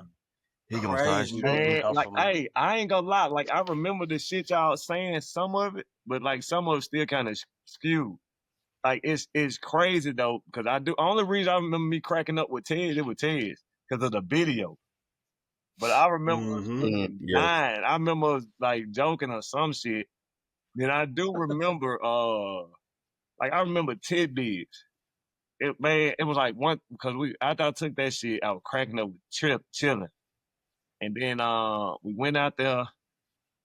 Then I don't know, bro. But I know I told the future though, T Wheels. I said it because I wasn't talking about like niggas shooting. It wasn't like a club. It was like a boardwalk or whatever it was called. It was like, just like people outside. And I was just like, bro, let's get out of here. I think, it's gonna be like a mass shooting. Like not like niggas shooting, but a mass shooting. Like, I know what you're saying. And shit, I do remember being paranoid. But I've never been that paranoid before. But Bro, being Ding, what's But guess Lord what trying happened? to tell you Guess something. what I happened already a know where you week going, Charles. later? Guess what happened a week later, T. Will? Now Nigga, you happy? that's why I'm about to say I don't want to sound like I'm tooting my own horn, but shit. I knew it.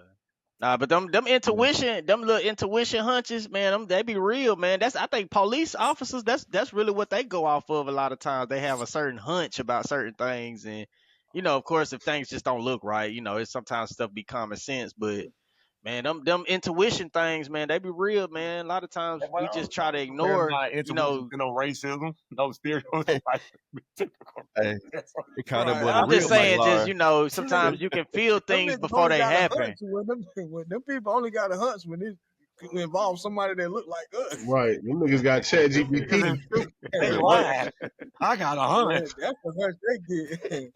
Niggas around. Man, it's but a hunch. sometimes you can walk in a room and nobody not say nothing. You could just feel the wrong vibe, like, dang, I ain't supposed to be here. You know what I'm saying? Like you could just feel it sometimes. You know what I'm saying? Nah, but that probably was the worst day of my life. I'm not ever chewing another gum in my life, bro. That shit was crazy. Yeah, I already know. I tried to tell you, my boy. Your boy had a similar experience. I had a similar experience. And I was like, hey, bro, this ain't it, bro. Oh, fuck that. You did the same thing I did. Oh, fuck that. Give it to me. If anything, I would just took half. Hey, but you know what, though? You know what? The problem is, Dink? The problem is we don't smoke. So it ain't, we ain't, even with them gummies though, I know I heard people who do smoke and they'll try like something edible and still it'll take them overboard. You know what I'm saying? So like that stuff you still gotta be careful with because you can't really regulate that type of stuff. Oh well, I'm just saying when you if you smoking, you can just put it down. You feel me? You good. You know what I'm saying? But like something that's in your system or like that's what you gonna do with gotta that? let it go. You right. know what I'm saying? You gotta go. Yeah, like that. I can definitely see how that could make somebody paranoid, and I can definitely see that for sure. The worst part was the next day. Hey, bro, that nigga was on I'd the rather ground be culling sloppy a drunk chair. than probably have that feeling. Nah, that's I'd rather be sloppy drunk than like throwing up to have that feeling, boy, because you don't even know if you can get your mind back. I know, man. Look, I done heard this is a real story. You can look this up. It's a person who they took some sort of edibles and they actually was so scared they called the police on themselves. Yeah. Like I believe it. Like people, it happens to people. Yeah. Hey, Smooth. I can definitely see that. I know. What's up? What Bill just said, nigga say he'll rather throw up than go through what I went through. We know. That nigga starts choking himself out to eat one wing.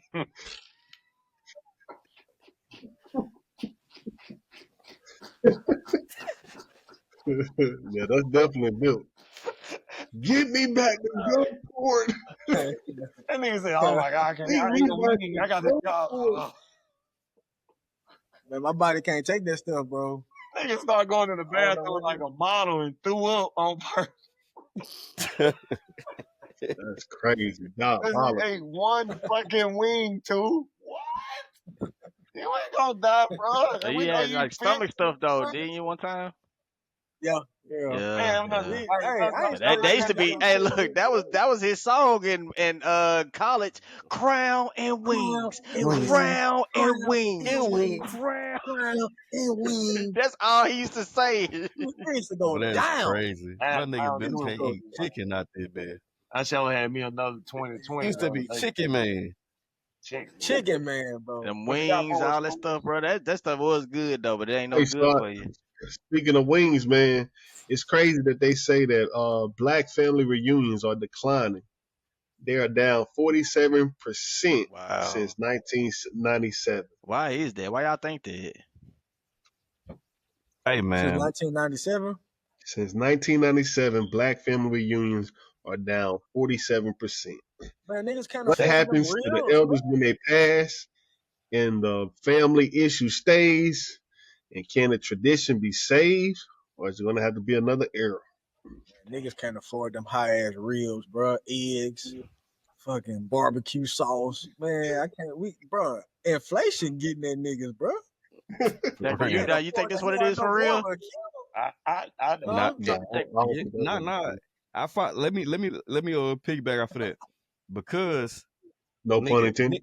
yeah, if nigga right, if a nigga get 1 or 2 trips a year, I ain't finna come see. It's like money wise, can't afford to go to Turks and Caicos and come out here and chill with my cousins or my auntie, my great uncle. You know what I'm saying? Like shit, niggas, it's shit different.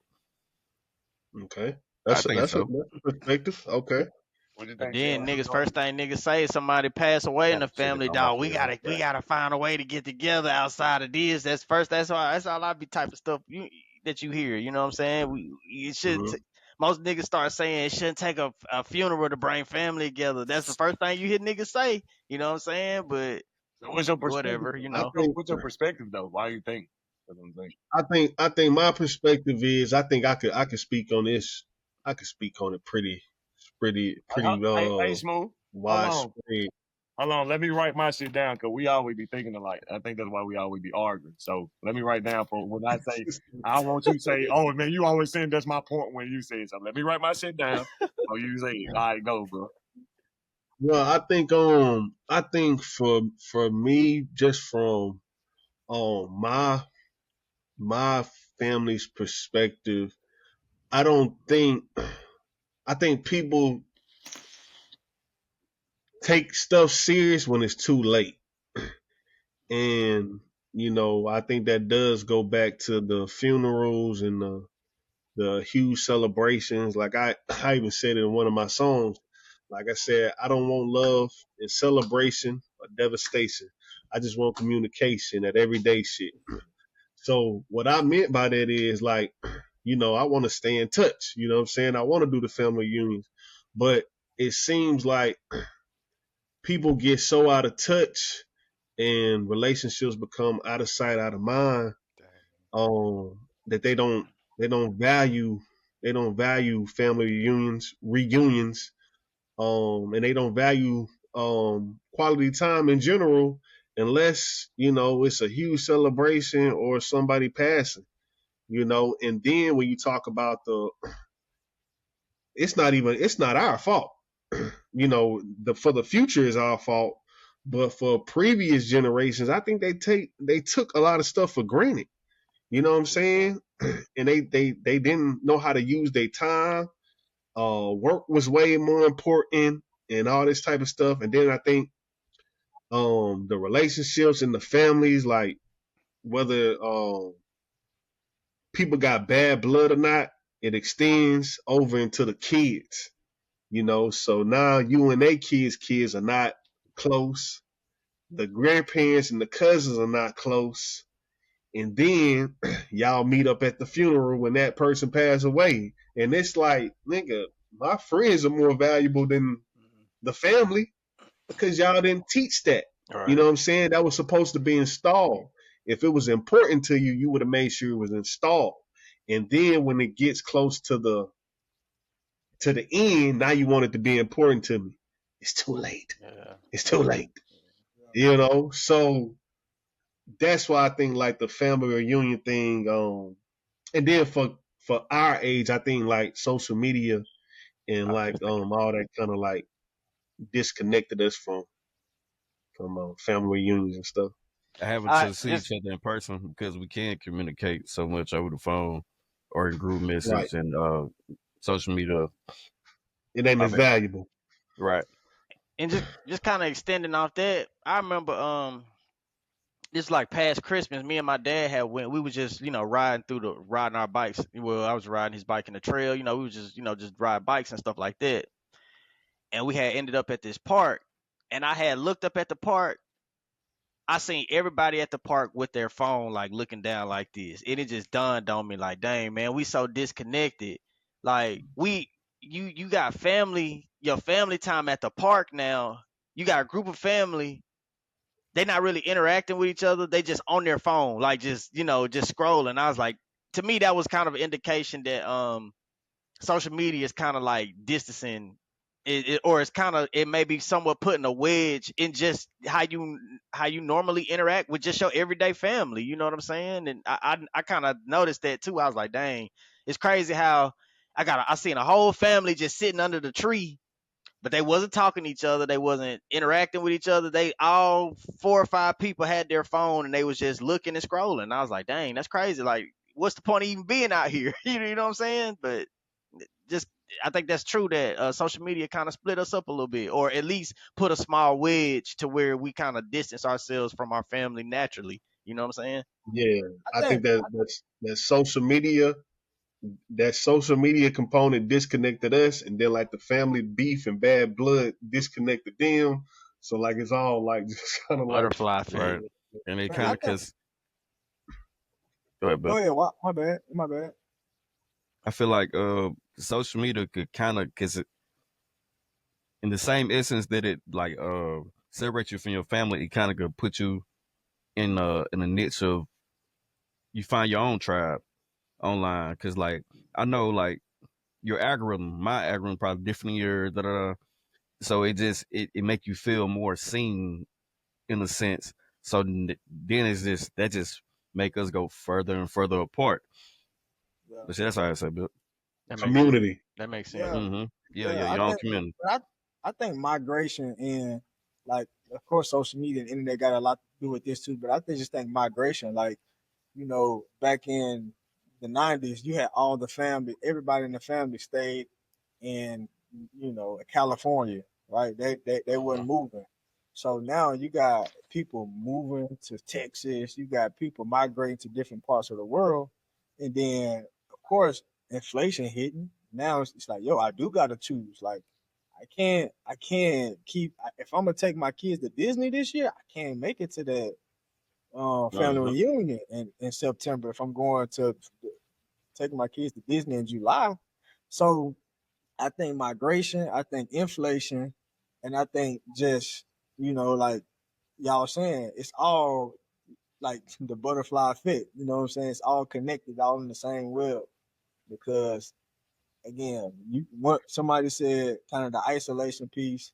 Somebody said the cultural, like you find your people, like you forced to find your people that stay locally, because it's like, shit, I mean, I'm 600 miles away and I can't go home. So what's happening? What's Right. happening, locals? You know what I'm saying? So it's like it's all layered, man. So and then and then again, because you got grandpa who was had the best ribs, it's like, man, now I got Uncle so and so from the cook these ribs, and that nigga he ain't good as so it's like the patriarch, these Mm-hmm. systems that was passed down. It's like, man, damn, bro, I wanna go, but that shit ain't hitting like Paw shit was. So I Right. just chill at the crib. You know what I'm saying?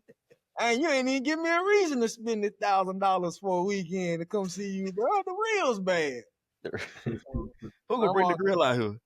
right, right. Like shit, Who cooking? right. Oh hell Who no! cooking? I ain't I ain't going, bro. Like, nah, bro, you Oh, doing? wait, we got by the fireworks. You like, we oh boy. Oh Boy, he man. said something then. boy, Man, every time I come down there, I'm the one who spend money. Hell no, I ain't bro, doing this shit. What? They only want to see me. They want me. They want my wallet. bro. And it's like, bro, it didn't used to be like that, So, and maybe because of inflation, maybe because times were just like they valued that a little bit more. Our priorities have shifted too. So I mean, just like basically what Bip said, it kind of said the same thing. I think the main reason is education.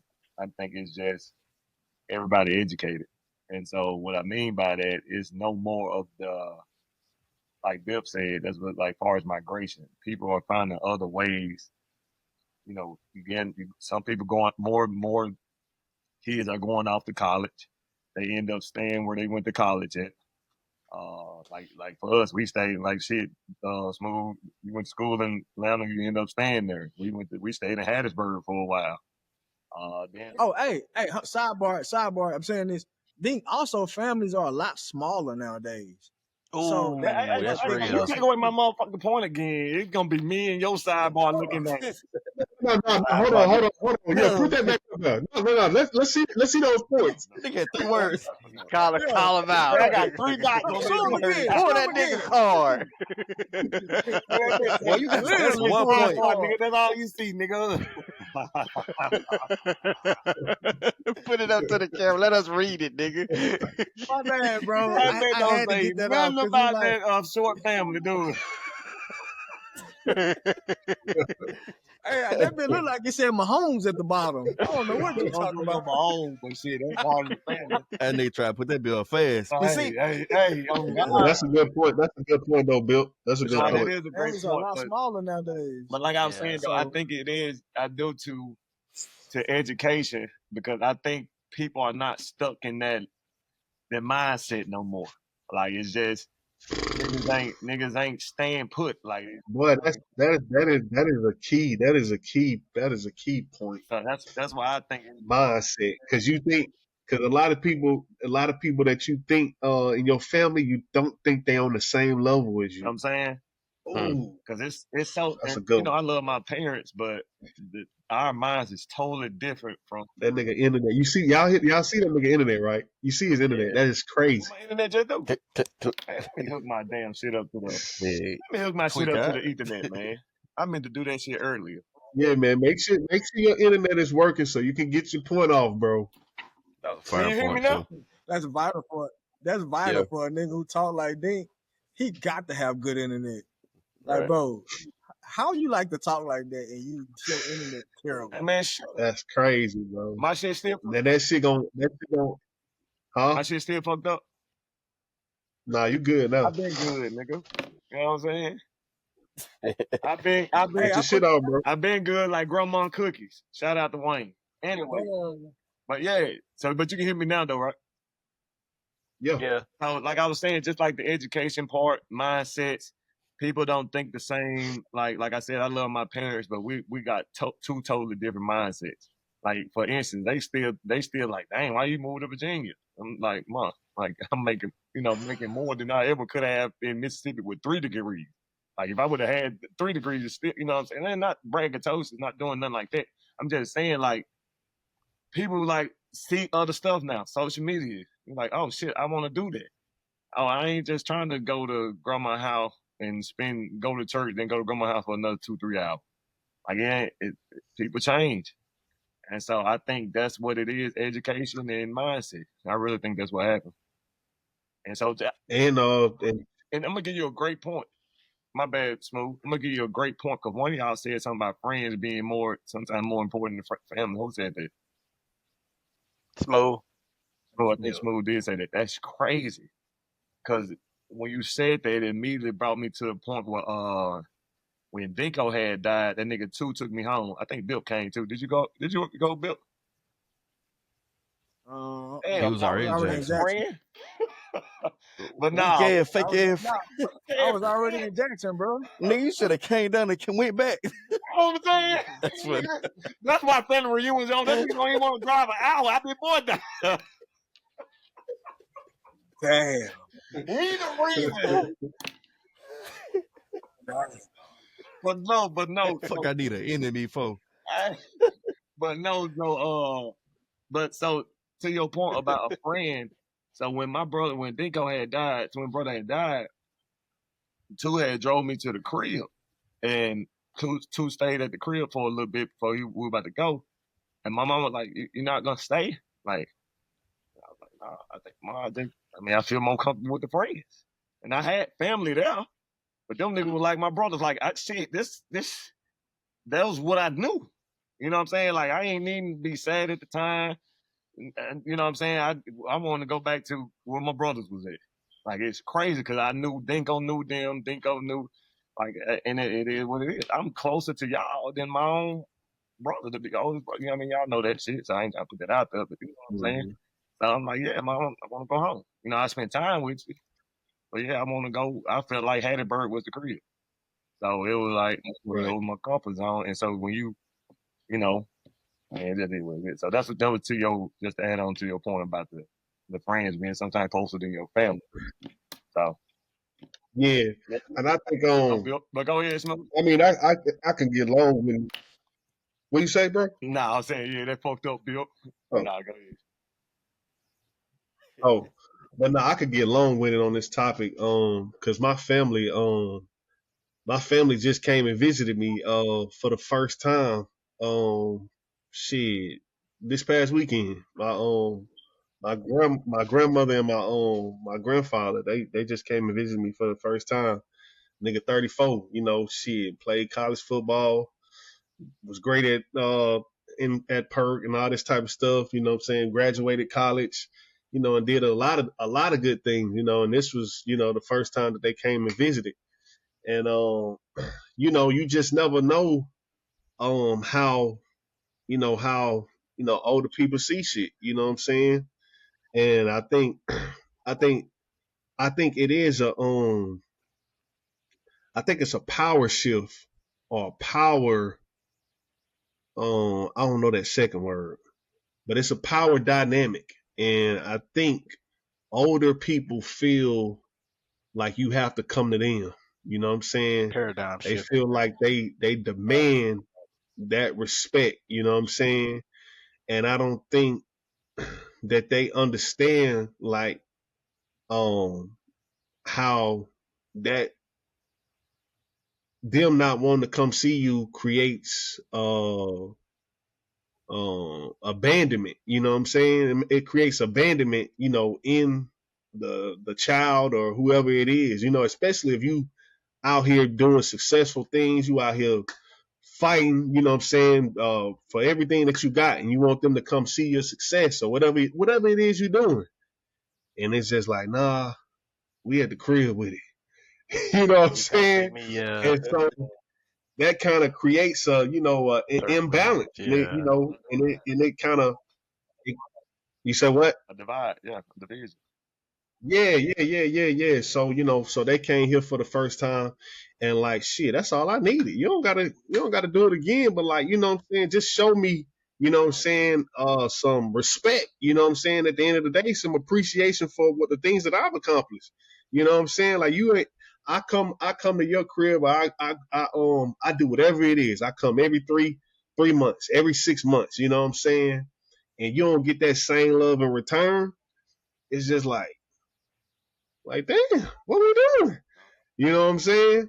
So I think that kind of like, I think that power dynamic I do think is a big issue in black families too, where it's just like, well, shit, nigga, you ain't been here. Well, nigga, I ain't gotta come down. Well, you know what I'm saying? Like the flip flopping, and I think that kind of just make everybody just be like, well, shit, fuck it. You ain't coming here, I ain't coming out. Egos. Yeah. Egos. Look, I typed it into Chat GPT. Let me see what. So Chat GPT said the number one rule, well, it said economic strain. It say travel costs, gas, flights, hotels, and time off work are harder for many families to afford, especially amid inflation. Let's see. Number two, generational disconnect. So younger generations may feel less connected to extended family or the tradition of reunions. Since without strong ties to elders or family history, they might not have seen the value in attending or helping organize. So I can see that. Death and family, matriarchs, patriarchs. Yeah. Kind of what Nigga, ChatGPT said everything we said. you said, yeah. Urban migration and dispersal. And then the last two is cultural shifts and priorities, vacations, festivities. Yep. That's what Dick said. This what we didn't link. This what we didn't name is COVID-19's lingering impact. Says the pandemic. That's a good point. Nah, they got that COVID over there. Hey, I think niggas use that as an excuse though.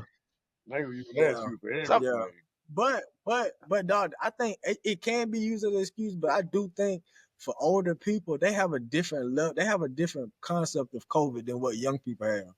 Like even talking to my parents or my mom, they're like, oh, that COVID, and it's like, man, COVID.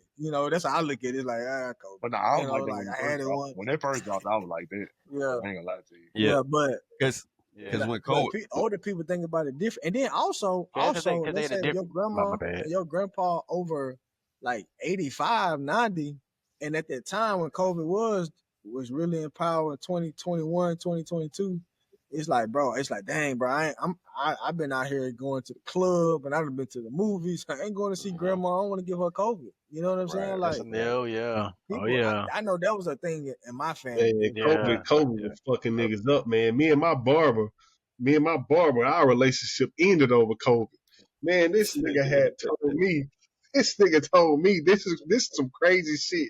This nigga told me I think I had something important to do. And I was like, man, I was like, bro, can you come, can you come to the crib and come out? He was like, man, I talked to your mom and she told me she had COVID, man. I was like, yeah, man, but she ain't been to the crib, man. Man, we about to throw a party tomorrow, man. I can't have that COVID around everybody. Nigga, what? I ain't finna fuck my weekend up for you, nigga. Oh, bro. During COVID, y'all about to have a COVID party. And that's why I said COVID was an excuse, because niggas was getting their party on every chance they got. And that's exactly why I said that. Right, a COVID party. I think that's crazy because when COVID happened, it was like such a like we don't know how to move type situation. But like the normalcy that was before COVID, and like it just never came back. Shit, businesses, school, everything really. I think Work from Walmart home used to be jobs, open like you know 24 what I'm saying? hours. Now they close like 11. A lot of stores closed Right. like they used to be open 24 hours. Well, I'm Walmart. speaking from this area. Yeah, I mean, I do think like COVID. I do think COVID was a real thing, but I kind of feel like, in some weird shape or form, like that shit was like a way to like usher in like AI and just like hybrid A models and just make distraction. it New way of move life. faster. You know what I'm saying? Like life is moving, and I think time is an illusion. But if you on social media, you on YouTube, and you involved in all these things that make time move, your life is moving faster. Um, but I do think like it was kind of like a way like to usher, all this shit in, man. You know what I'm saying? Because like we weren't supposed to see some of this shit for the next 5-10 years. Right. And think about had COVID not hit, like people would have carried on to work as usual. There wouldn't have been all these platforms that we doing this on. Like podcasting wouldn't be a thing. It wasn't. Not if COVID was a deal. Butterfly effect. Yeah, I was just thinking, is Netflix, this the butterfly Live effect of COVID, streaming. really? Netflix, live streaming, Twitch, CasaNet. See, they would not be a thing where we at right now. So, Boy, shit, the like, Grand Theater damn. let you know. Little baby will still be popping. Damn. Right. Hey, Hey, real talk. oh, you saying because that's when he took off? what that? But he started. He was popping before COVID, and then they start chasing branding deals versus Music. building their music. Yeah, nah, that's damn, that's a lot of shit, man. But one thing ChatGPT didn't say was what I said. What'd you say? What you talking about? I said education. You understand? Education, man. Yeah, no, I still think it was in line with shit, everything we said. But let me ask y'all. Y'all just talk all of. Let me ask you this though. Let me ask you this, because I think this is even more important. How do you moving forward change that for your family dynamic? Change what? Like just making sure that you're more connected to your intermediate family, and hell, even extended family. How do you make sure you connect those dots? I think it's easier. You connect those dots. Who you asking me? Or do you speak to your community like Tu said? I don't. I'm different though. I mean, I'm more like my immediate family straight. I give out the same energy that and everybody want to get together. We do. I'm not the one that do that shit now. As far as with my newborn, But at some point, you are going to be that person. But that's why I'm about to say now with my newborn. Well, I ain't really seen no newborn now, but as far as like me becoming a daddy for the first year, she gonna stay close. I'm gonna make sure we stay close, and it's gonna be up there us then once I get older, granddad, of course, I'm still be around my kids. But then when she become a grandma, it's gonna be time for her to, to keep that going too. So I guess that's more of a future question. That's tough to say. That's a tough answer to give out right now because that's. Well, it's not because I think you thinking about your daughter, but I'm talking about even connecting your daughter to your sister's kids and your brother's kids. Oh, I'm not. Well, since Dingo died, if you're asking me specifically, I can't give you that answer because my sister kids is college or where Gabby in ninth grade. Mm-hmm. So of course they ain't gonna have no I know that relationship. with Gabby. They in ninth grade. She in ninth grade. Grace in college, and Ayla one. So nothing. I think you're looking at it wrong though, Dink. Like those are still will be aunties and uncles for your daughter. So like that relationship is still important if you want it to be. I mean, well, I guess you're putting that way. That makes a lot of sense. I see what you're saying. What I'm saying wrong. Okay. Well, me and my sister close already, so we already got that close relationship. Now I do have other brothers and sisters that I'm not as close with, but as far as I do believe, especially if Binko was still alive, all that whole thing would have been close. Like close, my mom and dad, we close. They close to Lex mom and not close, but they are a good relationship with Lex mom and daddy, and we good with her extended family. So I think far as me keeping control of that, I don't know. I mean, because I don't know. That shit tough. I say all that shit not to give her as an answer. Yeah. I think that's why the percentage so high. My bad, Bill. I think that's why the percentage so high because like in a roundabout way, you kind of like you don't really care if it come around, it do. If it don't, I That's don't what really that's give what a I'm fuck. saying too. We losing like so essentially like we losing recipes. Yeah. That's what I'm saying too, and that's what's all the stuff that we talking about. Losing black people and the families and losing the Diddy's and the Jay-Z's because everybody like essentially it all goes back to family. You know what I'm saying? And our families are disconnected more than ever, and nobody is really fighting to connect that family. But like, and this is not the. I know Dink really didn't understand what I was saying, but even the situation of him saying, "Well, my daughter kids they older." Well, your daughter still need to look at them as somebody, as an auntie or uncle that she can count on. You know what I'm saying? That should still be important. That should still be valid. And so, like, just those minor relationships still need to be important. You know what I'm saying? But for some reason, So they're not important. basically, my ignorance of that is the reason you having that conversation. That's what you're saying. Like, just Yeah. and you feel. Like I That's why I said I value being an uncle just as much as I value being a father. Like that is an important role to me. You know what I'm saying? It's but being a nephew, I see that role for certain uncles and aunties that's not important to them. You know what I'm saying? Or it becomes less important as you get older.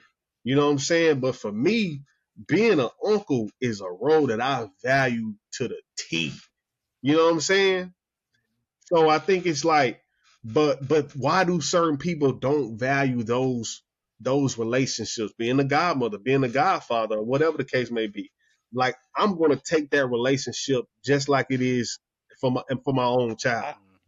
To answer your question on that, then just to finish it up, I think it's back to what we were saying earlier. I think it's migration because I think it's just my sister.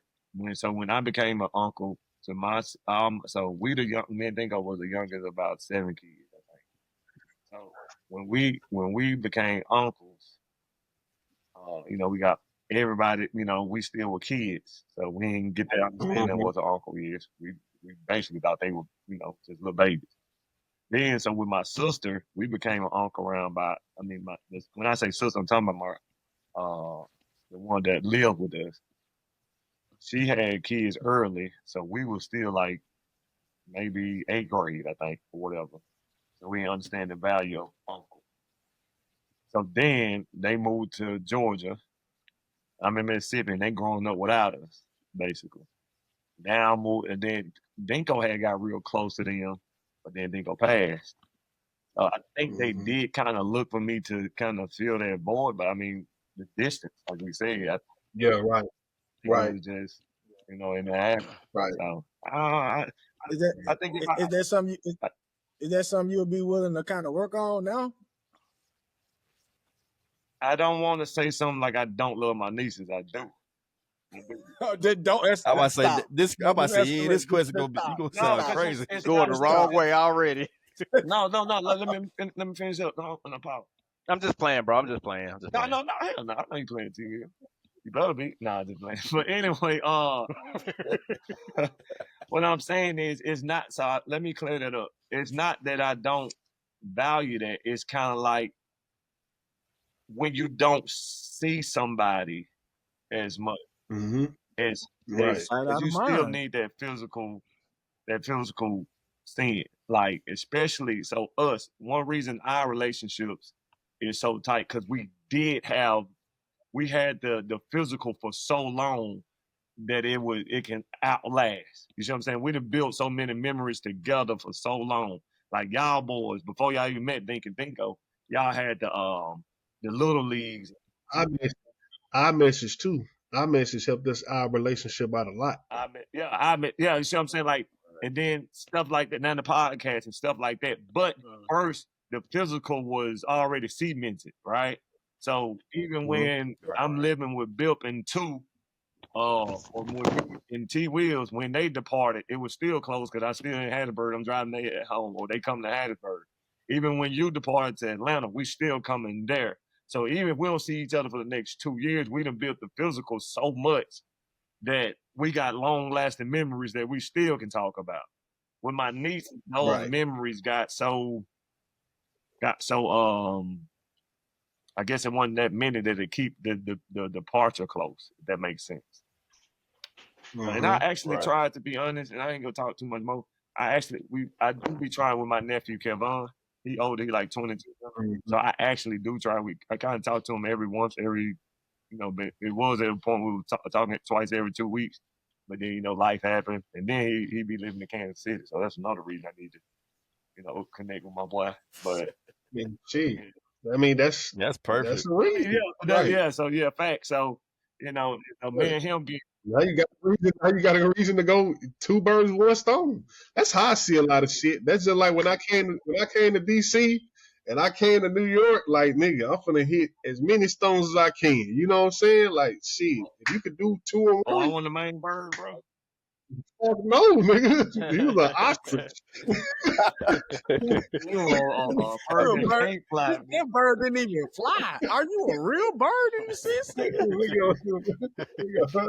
Nigga, damn chicken. Damn dodo bird don't even exist. Hey, when you gonna hit that nigga with a stone? But go ride straight through. Slingshot, oh, that nigga ding down. I guess we can stop. I think about if y'all just stop through. I was just tired, my nigga. Nah, but you got to be intentional about that stuff, man. That's it. That's a key word, bro. And I think, like, even with I just to speak about for myself, man. It's like certain, like I really try to map out the years. Like, yo, I'm definitely gonna see these people. I'm gonna actually try. You all right, bro? How you cut out the camera? No. That nigga look like he got I'm gonna mute him. He might have got a damn Charlie horse or something. Yeah, you gotta be intentional just about seeing people and keeping those connections together. And I know it's like, yo, if I ain't gonna see you, I'm definitely gonna pick up the phone and try to holler at you more often and try to keep these connections like this. And I think even with the reunion situation, like you said the what situation? Like the family reunion situation. I also think it looked different nowadays. Like I just think that, like, man, it is a little outdated to go to grandma's house in the country and to go grill. It's like, bruh, Man, they ain't even got a Walmart for 50 miles, bro. I'm not going out there, bro. So it's like, man, What? we different now. We different. So it's like we want to go to a cruise or something, and we all hang out and party. And you know what I'm And saying? niggas don't want to go on that cruise. It People don't costs want too to do much that. money. Don't want to be on the water. People don't want to Right. do it. Or people don't want to like meet in, Tampa for a weekend and get an Airbnb as a family. Like it's hard. People don't want to do that, and they stuck in their ways. So it's like you can be intentional about it, but also that intentionality, like it has to be reciprocated. It has to be reciprocated. Like it has to be reciprocated, or else I'm gonna feel jaded after a while. I can You see know what I'm that. Yep. saying? So it's like that's Yep. what love is. Love is a two-way street. Like if I love on you and love on you and love on you and love on you, and I don't never feel it back, like bro, after a while, I'm gonna look at myself like, come on, man, what you doing? And Right. rightfully so. So Right. intentionality, and that has to be both ways. Right. Cause we like motherfuckers. It's so easy to live like on autopilot. You know what I'm saying? Yeah, man. I was Not just, even knowing that you're the other person feel away, or not knowing like, damn, I'm neglecting. You know what yeah, I'm saying? you might be Yeah. being selfish unintentionally. Do you like Yeah. So busy in your own world. you're so busy in your own world, you ain't took time to, I definitely know what you mean, man. I think I'm guilty of that for sure. You know what I'm saying? I try to be aware of that. Like, I think being selfish unintentionally, it don't even matter because you're still selfish. You're still at fault. You're still at fault. It don't matter if you didn't mean to do it or not. But you have to be aware, at least, kind of get out of autopilot. It's easy. It's so Yeah. easy to get on autopilot, Right. and that's not the way you really supposed to be, because you got other people who might need your uh just to check on them. You know what I'm saying? At the Right. very least. I Right. think that's the real $1 million question. How do you recognize you're on autopilot, and how do you come out of that? Yeah. Like I think you just gotta force yourself. You gotta force yourself and just do it and just deal with it later. Because I mean, I think me. I'm not even a big traveler. Like I like going somewhere. I like showing my face, and then I like getting back to the home base. You know what I'm saying? Like, hey, pop out. Sometimes you gotta pop out and show Show niggas like niggas. I'm Hey, back. for real. I'm back at the crib. Like I don't like being nowhere for no long time. Like I like being in my bed, but at the same time, I gotta show you. You know what I'm saying? I gotta put my face in front of your face. You know what I'm saying? And shit, I just think That's easy because, like, that not what you said, Smooth, but it's easy to be like, Bill, no, man, dude, know I love that nigga. You know what I'm saying? Yeah, just to make Just assumptions. how, like, you feel me? How long does that last? You know what I'm saying? right. Like the assumption, or Like, you my know nigga what? good. He know what it is. He know You what know it what I'm is. Right. saying? Yeah, That's my like you man, can't make 100 that. grand. You feel me? And then the whole time, nigga might feel away, but like just being like, motherfucker might not never tell you either. And so, like, it's like you said, being intentional. If you're But not then intentional, how does that feel though? If I tell you, I don't know. It's like some people. It's like yeah, even if I have to tell you, it's like damn, bro. damn, it's done. That's but then it's like those conversations do need to be had, like those hard conversations. I mean, shit, we had a hard conversation like that. Shit, when I was in Birmingham, Oh yeah, Right, for right, sure. right right, there right, in right. Hattiesburg, we had a hard Hey, conversation like that. hey, and you know what? That's on point with Willie O saying, because it's like I remember being at Hattiesburg, and dog, it was like Niggas was it having wasn't the time of their life. it wasn't Just that say it. personal. Yeah. It wasn't that personal to you, Smooth. We Uh-huh. was just in our bubble living our life, bro. Right. And it was just having so much fun and where we was. And then it's like, damn, bro, I do got a brother in Birmingham. Like that. And I I'm had like, this bro, hey, y'all gotta come out here. Yeah. Nigga, And it's nigga crazy. Ted, that nigga Ted's telling you. And look, and I think this go back about the family reunion point, because I remember, I think we was going to fucking PCB. We was going to Panama City Beach the next week. I think Tez went to Birmingham the week before, and they was like, shit, I can't go to both. You feel me? And you know what I'm saying? That's a perfect example of nigga picking and choosing. But yeah, facts. but you know what I'm saying? And I So know I know for me, it definitely wasn't nothing personal. In college, man, on the weekends, bro, I got Thursday, Friday, things Saturday, lined up. Sundays. Niggas was And if I go to Birmingham this week, I might miss out on something. I Right. know. Soon as I Yeah. get to Birmingham, I've been working on this little for a minute. As soon as I step foot in UAB campus, I'm gonna get that text. You know, so it was just Nigga, I go to UAB. I'm a peon. Nigga, Yeah. hell, Nigga, I'm what a I do, nigga. nigga? What I do for you, nigga? yeah, I We ain't know gonna, it. we ain't gonna speak on that, I nigga. know it, bro. I know it. No, hold on. What did you do for yourself? What didn't you do for yourself? Speaking of text, nigga. Oh. I thought you were talking about the night I graduated. Worse than that, nigga. Yeah, Hey man, hey, but just to touch on this last topic, man. How y'all felt about Drake new song? spitting. Mid. It's Iceman good, but back, mid. man. It's easily forgotten. This nigga Dink love saying some shit mid, bro. That was a good song, yeah. I mean, that was like fire. it's about what did I miss? I like It it. was solid. It was solid. I thought it was solid too. I thought it was solid too. Wait, hold on. Before we go Solid cannot mean mid, bro. Yeah, Nah, to me, when I say solid, that means it was like I It's mess middle of the with it. pack. You know what It I'm saying? was It's good. solid. Like it's nah, good. bro, that song is solid. That ain't mid. I thought mid means middle of the pack. Because what did I miss? When I Bro, think I'm about gonna tell you mid, why I this think song is about amazing. I'm like gonna tell you why this song is marijuana. Like amazing. they say, Yeah, it's like alright. It's okay. It You ain't know what I'm about the saying? song. It ain't about the song. It ain't about the song in itself. It's about what he's saying. It's about That's what I'm saying. it's about him actually having that reflection moment with himself out loud. And I think that's more so what it is. It's like, bro, I had time to sit back and ask myself, damn, what did I miss when I was giving out bookings and making sure wires was hit? And when I looked to the left and the right, y'all was standing beside me, bro. Like, I thought we was the same. I thought I thought they wouldn't like us. You know what I mean? Like, so me out loud reflecting and like, damn, okay, like, so this is what it is and this is what it ain't. And I think again, it's that reflection out loud, like, all right, bro, there you go. There you go. 12 o'clock. what for me, that's what I loved about the song.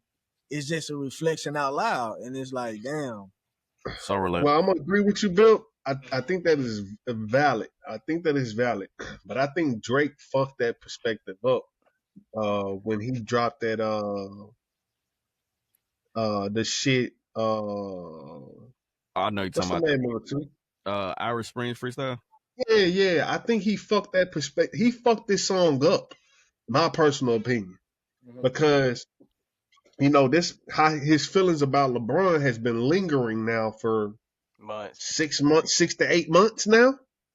You know that freestyle I'm talking I about, know Willio? exactly what you're talking about. Where he was Yeah, reading so like, it off the yeah, I so remember. Yeah, I remember. I feel like that is that how you explain it, that is a valid perspective. But I think that song it's already played out. It's already played out, you know what I'm saying? Because he leaked that, whatever that was back then. I think the song is great for different reasons. I like the melody, I like the beat. It's just a vibe to me. As far as and I like what you just said about what did I miss? I ain't even think about like that perspective of it.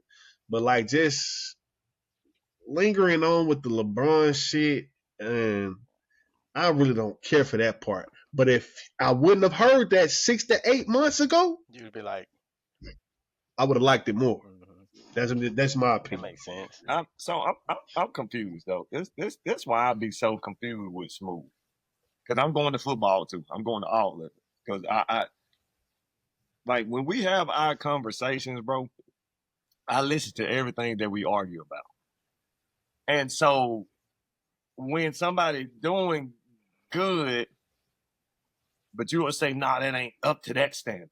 So I'm saying the song is not garbage, but it's not like, oh, I'm waiting with Drake taking this angle. That's on Drake level, it's a mid song. If somebody else would have came out, I said I like the song. I like the beat. I like the flow. I like the melody. That's what I'm saying. I know you are. Yeah. But so that's what I'm saying. That's why I preface by saying I'm talking about all our arguments, or like when we talk about Pat Mahomes and you talk about his stats, you're not saying that the stats aren't good. You're just saying compared to Pat Mahomes, he's middle of the pack. And so that's what I'm saying with Drake. The song is not trash, but it's not like we about to sit here and play that thing 3 months from now. Like, it's not that good of a song. It's cool. It's there. But y'all think that song is like a classic? No, that's what I'm saying. A classic. Yeah. So for a song that we've been waiting for outside of his album with Party Next Door. I think it's just a solid. It's just a shot. I don't think it's like it ain't supposed to do no. It ain't supposed to do no. It ain't supposed to tell no shit up. It's mid. That's what I'm saying. Like, y'all saying solid, justifying it to me, not justifying it, but y'all making it sound like I'm saying the song is just a horrible song. It was well, I mean, it's just a perspective on what mid is. That's all it is. It's solid to me. On a scale of 1 to 10, this is like a 7, 7.5. Okay, that's what I'm saying. Middle. That's fair. It's middle of the pack, middle class. Middle-y. Mid is 6. That's crazy. When see that, yeah, like you said, we got different perspectives of mid. I just automatically go to weed, and when some people like, I don't want no mid, nigga, you know what I'm saying? That's like, it's all right. We'll take it if that's all you got, nigga. But get that out of here. That's what I'm saying, though. That's what I'm saying, though. Reggie out of yeah, basically, that's how they look at it. I am referring it to weed. It's like, shit. Well, it's better than the Reggie, but it ain't the Czar. It's all right. Yeah, it's cool. That's what I'm saying. That's what solid mean to me. It ain't gonna nothing you go look for. No, I'm not going. Yeah, I mean, but it can be mid to you, but a lot of shit be mid to you though, Dink. Like, you don't give credit to a lot of music, bro. That's what I'm saying, bro. When the last time you heard a great song? Last time I heard a great song outside of Ride Wave. That Trumpets by Eclipse and them was pretty good. It's a good song. Hey, Lucci had a nice song. We ain't talking about that. On another pod, he was just down in that same song. I'm saying it was a good song. It's a good song. On the pod, he was like, y'all act like that's a good song. I'm saying it's a good song. It ain't like, no, I'm saying the way y'all, like, I'm telling you, when I'm talking to you, I'm talking to you the way we always been talking. Like, for instance, you would call somebody like Jason Tatum mid. You would say he's good, but he missing something. So when I argue with you, I go based off how we've been arguing. Like, I'm not saying that Trumpets is just trash. I'm just saying the way you like proclaim stuff and the way you rate your stuff. Like, damn, Smoke, you really think that was like that? Like, the Trumpets is really good. But we looking for different things though, bro. We looking for different things. Because all of it opinionated. But I'm just saying, based off how we argue, me and you in particular, shit, two could be saying our shit like we be fucking tripping. Like, for instance, you would call Caitlin Clark mid. Oh my God, you finna get muted, bro. You finna get fucking muted. I'm not doing this, bro. I'm not doing the Caitlin Clark shit, man. Come on, bro. We're not, bro. Bro, with somebody else, man. I'm not arguing that, bro. I'm saying I'm going based off how we argue. So I'm saying when somebody do good, when me and you think this, I don't know how we be thinking, but I'm comparing to what you would say with me with something else, but then see something else that's me, but say, oh shit, this shit is like that. I'm like, it's okay song. To be honest, I don't think the song better than Summer 16. That's what I thought we was about to get. I think those in the same realm a little bit. Summer 16 may be a little bit better. It's a little bit better, but I mean, get that type of energy. When we talk about what did I miss? But all right, so this what I'm saying though, Nate. You looking at it from completely different from how we looking at it. Like, I'm looking at it as like, oh, this okay, we warming up. You looking at it as like, oh, this is it. I'm just looking at it like, okay, all right, he about to get in his bag. That's how I'm looking at it. So that means it's like me. It's like a warm up. Okay, cool, me. Right? So you just said it. So when you working out, so Bill, when you working out, you work out a lot. You stretch and shit first. You might jog a little bit, But before you go on your full throttle run, it's a mid walk. It's like, all right, shit, he getting himself together. So I don't think I'm downplaying the song. It's great, but it's not, if you ask me how I feel, it's a 6 or a 7. I'm saying he jogging. Okay, that's fair. That's fair. Okay. 6, All right. 7. 6 or 7. What you got? What you got, Willie, on too? I say like a 7. No, I probably say more like a 7, more leaning toward an 8, because I like what he's giving his perspective on, how he's feeling at this point. That's more what I'm into it for. You know what I'm saying? So yeah. Hey, so can I That's ask what I you love too. I definitely think it's a better song if I ain't heard Can I that ask you something? perspective Can I ask you something? months ago. Can I ask you something? Go ahead. What the fuck is headline?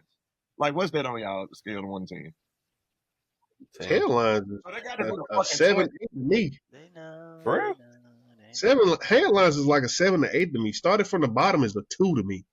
Sorry. You know what's crazy? I actually think, me personally, I think starting from the bottom is better than headlines. I like that vibe better. I fucking hate started from the bottom. I like starting from the bottom. The bottom is so crazy. That song is so clean to me. That song is clean to me. hate I that don't care what song. nobody say. That song Bro, is and then clean. the video And was I hate Oh Will- my I- goodness, the I hate video. Will Be Yeah, I'm honest when it comes to my favorite artists, bro. I hate started from the bottom. I hate Will Be Fine. I hate that song every time it come on. The fam here, let's get it in.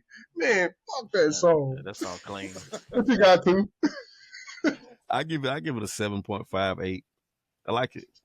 I like the song, the rollout of it, the streaming aspect. Something that he still adapting to every era. You know what I'm saying? It's like, That's true. I just I like everything about it, really. Yeah, just that whole rollout thing was so clean. You know what I'm saying? Like, like the song. it just shows, like, man, if you creative enough, you can figure out ways to, just like Beyonce, she just did she was, if correct me if I'm wrong, she was the first one to just come out with an album with no promotion and just drop. And so, like, everybody said, oh my goodness, we got a Beyonce album. I mean, she did like 80K the first, I don't know if it's first day or first week or whatever, but that became a thing. Some people try to do that. It don't work for everybody, but it just shows me that in each era you could create something, that can get the people going or get the people excited. You know what I'm saying? And then to that point about creating something it's been like a riddle, like the last 6 to 8 months, like with the Iceman concept.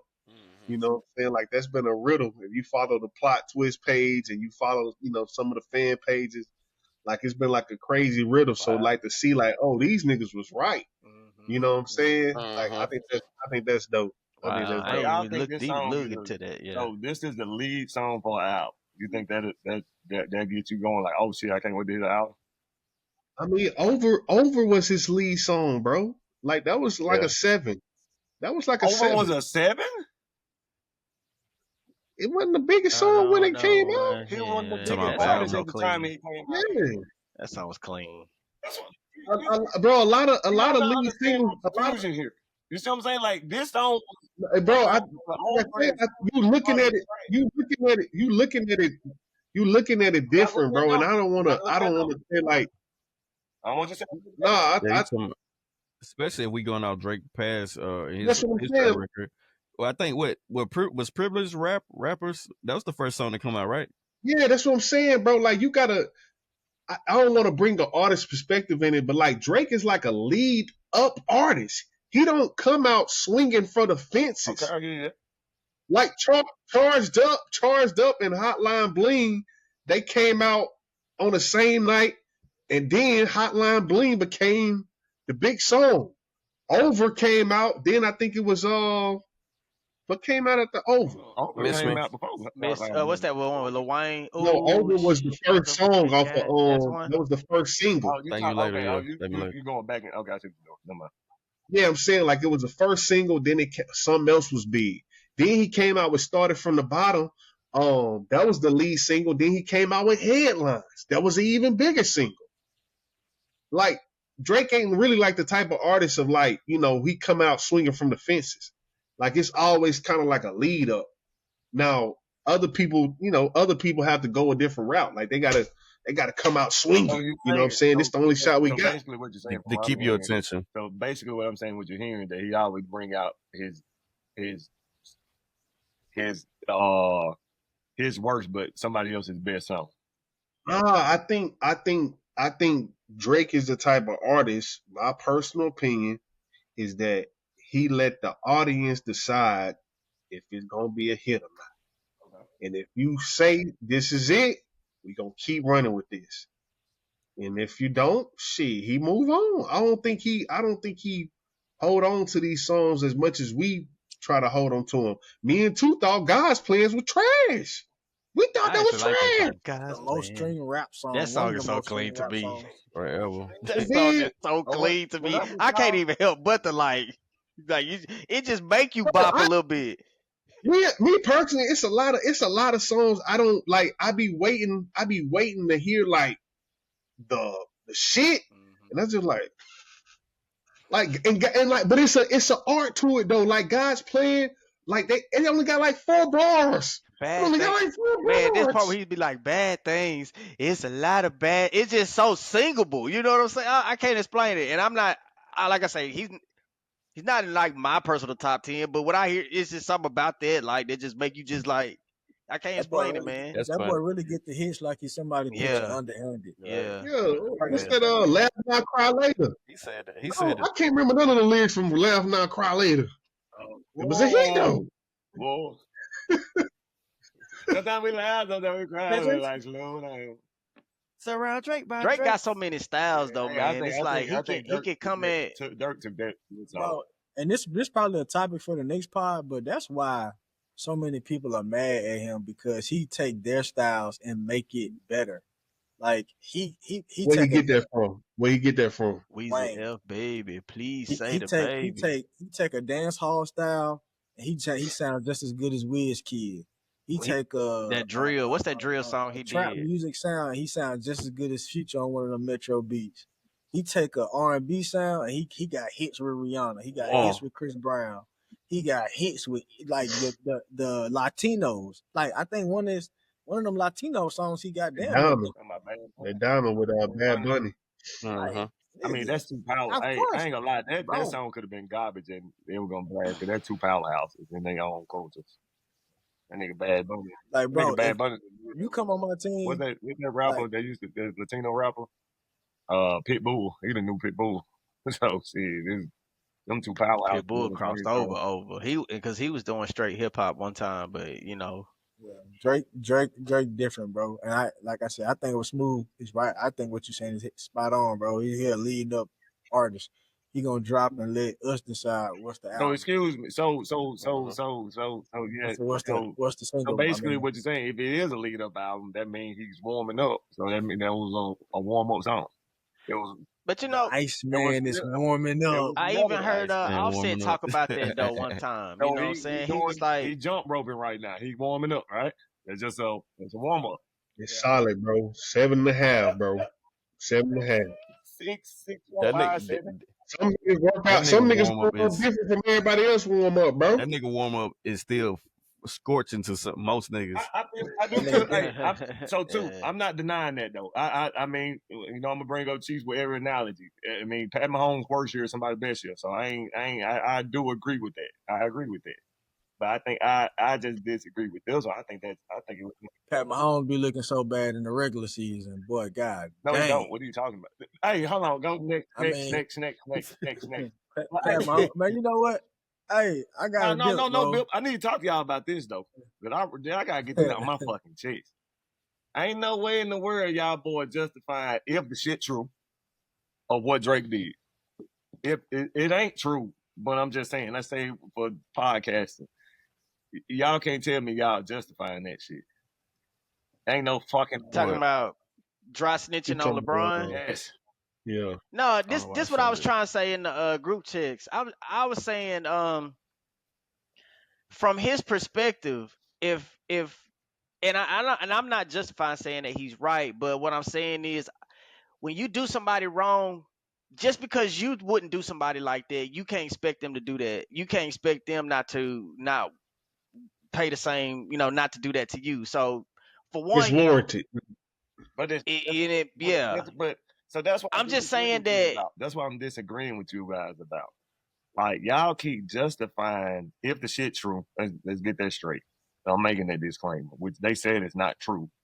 But I know what you're saying. You're saying just because somebody did something to you, you can't expect the same equal retaliation. That's all I'm saying. I get that. I totally get that. I'm not saying like don't give me real life. I know that.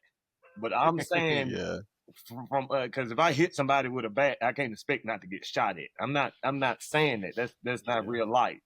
I mean, that's real life, but I'm saying far as for us, it's nothing to justify going at somebody's family. And then y'all keep saying what LeBron did wrong. He did nothing wrong. He did nothing wrong. Well, I think that might be the problem, Dink. You don't think he did nothing wrong? I think he did something fuck boyish, but I don't think he did nothing to even.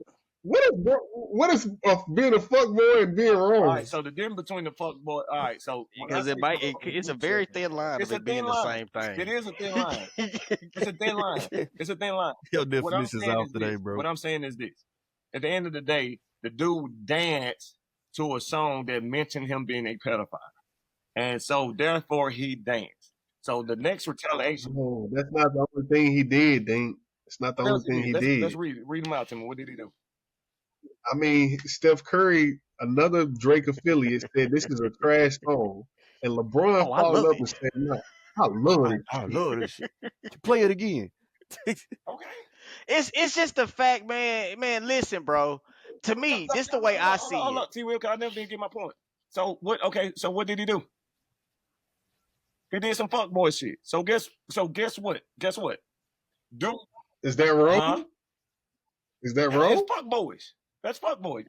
Is it wrong? All right, wrong fuckboyish. I don't put them on two. I put them on two different levels because, like you said, you don't expect how somebody may respond to whatever. I'm just saying. All right, I'm putting on my perspective is I'm on two different levels because wrong is like you probably hit the dude or some violated him in some type of way or whatever. I don't know, whatever you want to say. At the end of the day, if I'm with two and I do something like that, and let's just say let me get a good example. Somebody said something about two, and he hear it, but Dink didn't take up for him. Dink, he probably be like, damn, Dink, like, shit, I thought we were ball. You ain't say shit. You're gonna let them roll with that shit. And two probably be like, and you know how two talk, cool, I got it, boom. We done. We cut off. We cut off. I've never seen he ain't going to legs. Hey, and Perk, like, no. That is a horrible analogy. You've been hot, my boy, but that was horrible. That was horrible. The Iceman. We start talking about the Iceman. He cooled off. It's funny because it's like that's your perception. It's like, bro, hold on. Check me out. I think Drake, with this whole situation is Drake treated this man like family. He like Drake that is his family. He got the man tatted on him, and he done this whole pedophile stuff took away from his family. It's like, bro, now you messing with my family. So, it's all bets are on. All gloves are off. And you LeBron James. And you LeBron James. That's what I was trying to say in the text. It's the LeBron James. I can't rap at you. Like, you ain't finna be rapping back and forth with me. I can't see you on the court and go to an ESPN interview. It's like, all right, like, LeBron, you gonna feel me. And because you know that I know. And the fact that you are around here hopping around with your spouse at these pop-outs. At the show. It's like, bro, come on. You, bro? Me and you was just, you and me, bro. Like, bro, come on, man. And I think that's why, hold on, Dink. And I think that's why the song is so dope. It's like, what did I miss? When it's photos of me and you, like you was actually on my right side, bro, at the show. After your son almost died. Man, that's the stuff I think you kind of missing. Bro, I'm not missing none of that. LeBron keep the family away. What? Bro, I'm not missing none of that. Oh, I didn't even think about that. Oh, you say what too? Damn. I ain't even What'd you think say? about that. He said on Euphoria was, or no, 616. Oh, LeBron, keep the family away. What? Ooh, I didn't even think about that one. Man, all I'm saying We sat on the shop or whatever when Drake, it's LeBron and Drake talking about Pusha T. Oh nah, he took it too far. Hell no, battle over, nigga. I won't punch you in the mouth now. We didn't have this discussion in front of the whole world. You can't lie and say we didn't. Good But point, too. Then Good now point. it's like what? Good point, dog. It's no bail to shoot the man. Yeah, man. Hey, and then apparently, this is just some Twitter conspiracy shit. They say when he say, "What did I miss?" He calling them niggas snakes. Hey, Drake he very clever, man. Stop, T. Will. Like, nah, he is, man. Man, he say it's the little stuff. It's the little things he do, man. That's what Twitter said. Now we being like Kendrick Lamar fans. Come on now. I don't know, man. That nigga, hey, Kendrick Lamar fans. I'm gonna go listen to it now, nigga. I'm finna listen now, nigga. Nah, bro. Nah. What did I miss? What did I miss? We ain't doing that. No, What did I we miss? ain't doing that. Calm down. No. Oh my God, No, Drake is so not creative. it, bro. Stop. Right, That is not it. Hey, man, he do a lot of that. No. It's the subtle stuff, man, that I'm talking No, about, man. Can't give Drake at the end that of the one. day, No, what and I'm I'm a saying, big boy. Drake fan. I'm gonna listen to it tonight, man. As soon as we Hey, get watch off it. this podcast. When you hear it, you gonna be like, damn. Hey, look. All I'm saying Why is did he drag it out? Hey, and we can put this in the. I wish we did have a chat because I would ask that because I don't think, like for instance, even in law when we were studying law, it was more people was upset because the law wasn't tit for tat. You know, you don't give a harsher punishment than what the crime deserves. I don't think nothing LeBron James did, even though he a fuck boy. I don't think he did nothing that was justifiable to snitch on your wife. Like, bro, come on, bro. Think about y'all. Everybody in here got somebody. And y'all do me wrong. I'm like, man, you know what? Fuck that, nigga. These niggas fuck boy. Hey, I'm snitching. Yeah, hey, yeah. When they came up here, oh, yeah. Like, no, bro. Yeah, I'm not. No, I agree with you, Dink. I do agree with that. But at the same time, we wasn't dancing on each other's grave when they was calling us a pedophile and shit like that. So you can't tell that man how to feel I'm not in that situation. I hate when y'all say that. I'm not disagreeing. I can't help what another nigga think. I agree with you on that. I agree with you on that. What should be the response? But What is the response then? Because I asked, what if he had sniped his lady instead? What he would do? What? I said, what if he had sniped this? Because niggas take that route too. You know what I'm saying? Like try to holler at a girl. Yeah. Look, I ain't gonna lie. I'm more for that than to go off snitching about another nigga doing something. Look, you doing wrong already by doing something with the dude that's married. You know what he. Hey, look, hey, just like I live my. This dude is. Hey, I ain't a LeBron fan far as basketball. I am a fan of him because he is basketball. But I'm saying. But all right, so Dink, so I understand what you about to say, but that's what I'm saying though. Like you trying to say like LeBron image is this, that, and the third. Like Drake image could have went down the drain as well. Like his image, he could have lost his whole image. He could have lost everything. And you saying he just supposed to let that slide? He would lose their job just for accusations of stuff like that. No, you don't. Suppose he had got dropped from the label or something. I don't mean, not that it would matter. But I'm just saying, to me, it's a corporate world that we're talking about. Listen, that's cool. You're talking about a corporate world, but that's the difference, bro. You separate church and state. Bro, you don't mess with nobody else's family. I did something personally to you, so do it personally to me. Don't go that. Yeah, but you don't think somebody being called pedophile, that messes with people's families too if they start losing business and jobs and stuff like that? No, we ain't gonna agree on this, bro. We ain't gonna agree on this, bro. Just imagine this nigga Drake's son having to go to school and niggas think that his dad is a pedophile. Hey, bro, what are you talking about? Get crazy. Put it like this. I'm gonna ask y'all this. No, mind you, bro, he also said, I'm gonna ask y'all this. Adonis, I'm sorry, this nigga your father. I'm gonna ask y'all like, this. I'm gonna ask y'all this. That's family. Let's ask y'all this. What are y'all doing? Y'all snitching to the dude? Y'all snitching to Lex? Or if I had did something crazy? I ain't doing nothing crazy.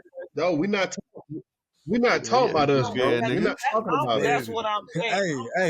Hey, man, F all this, bro. That nigga Larry June about to drop.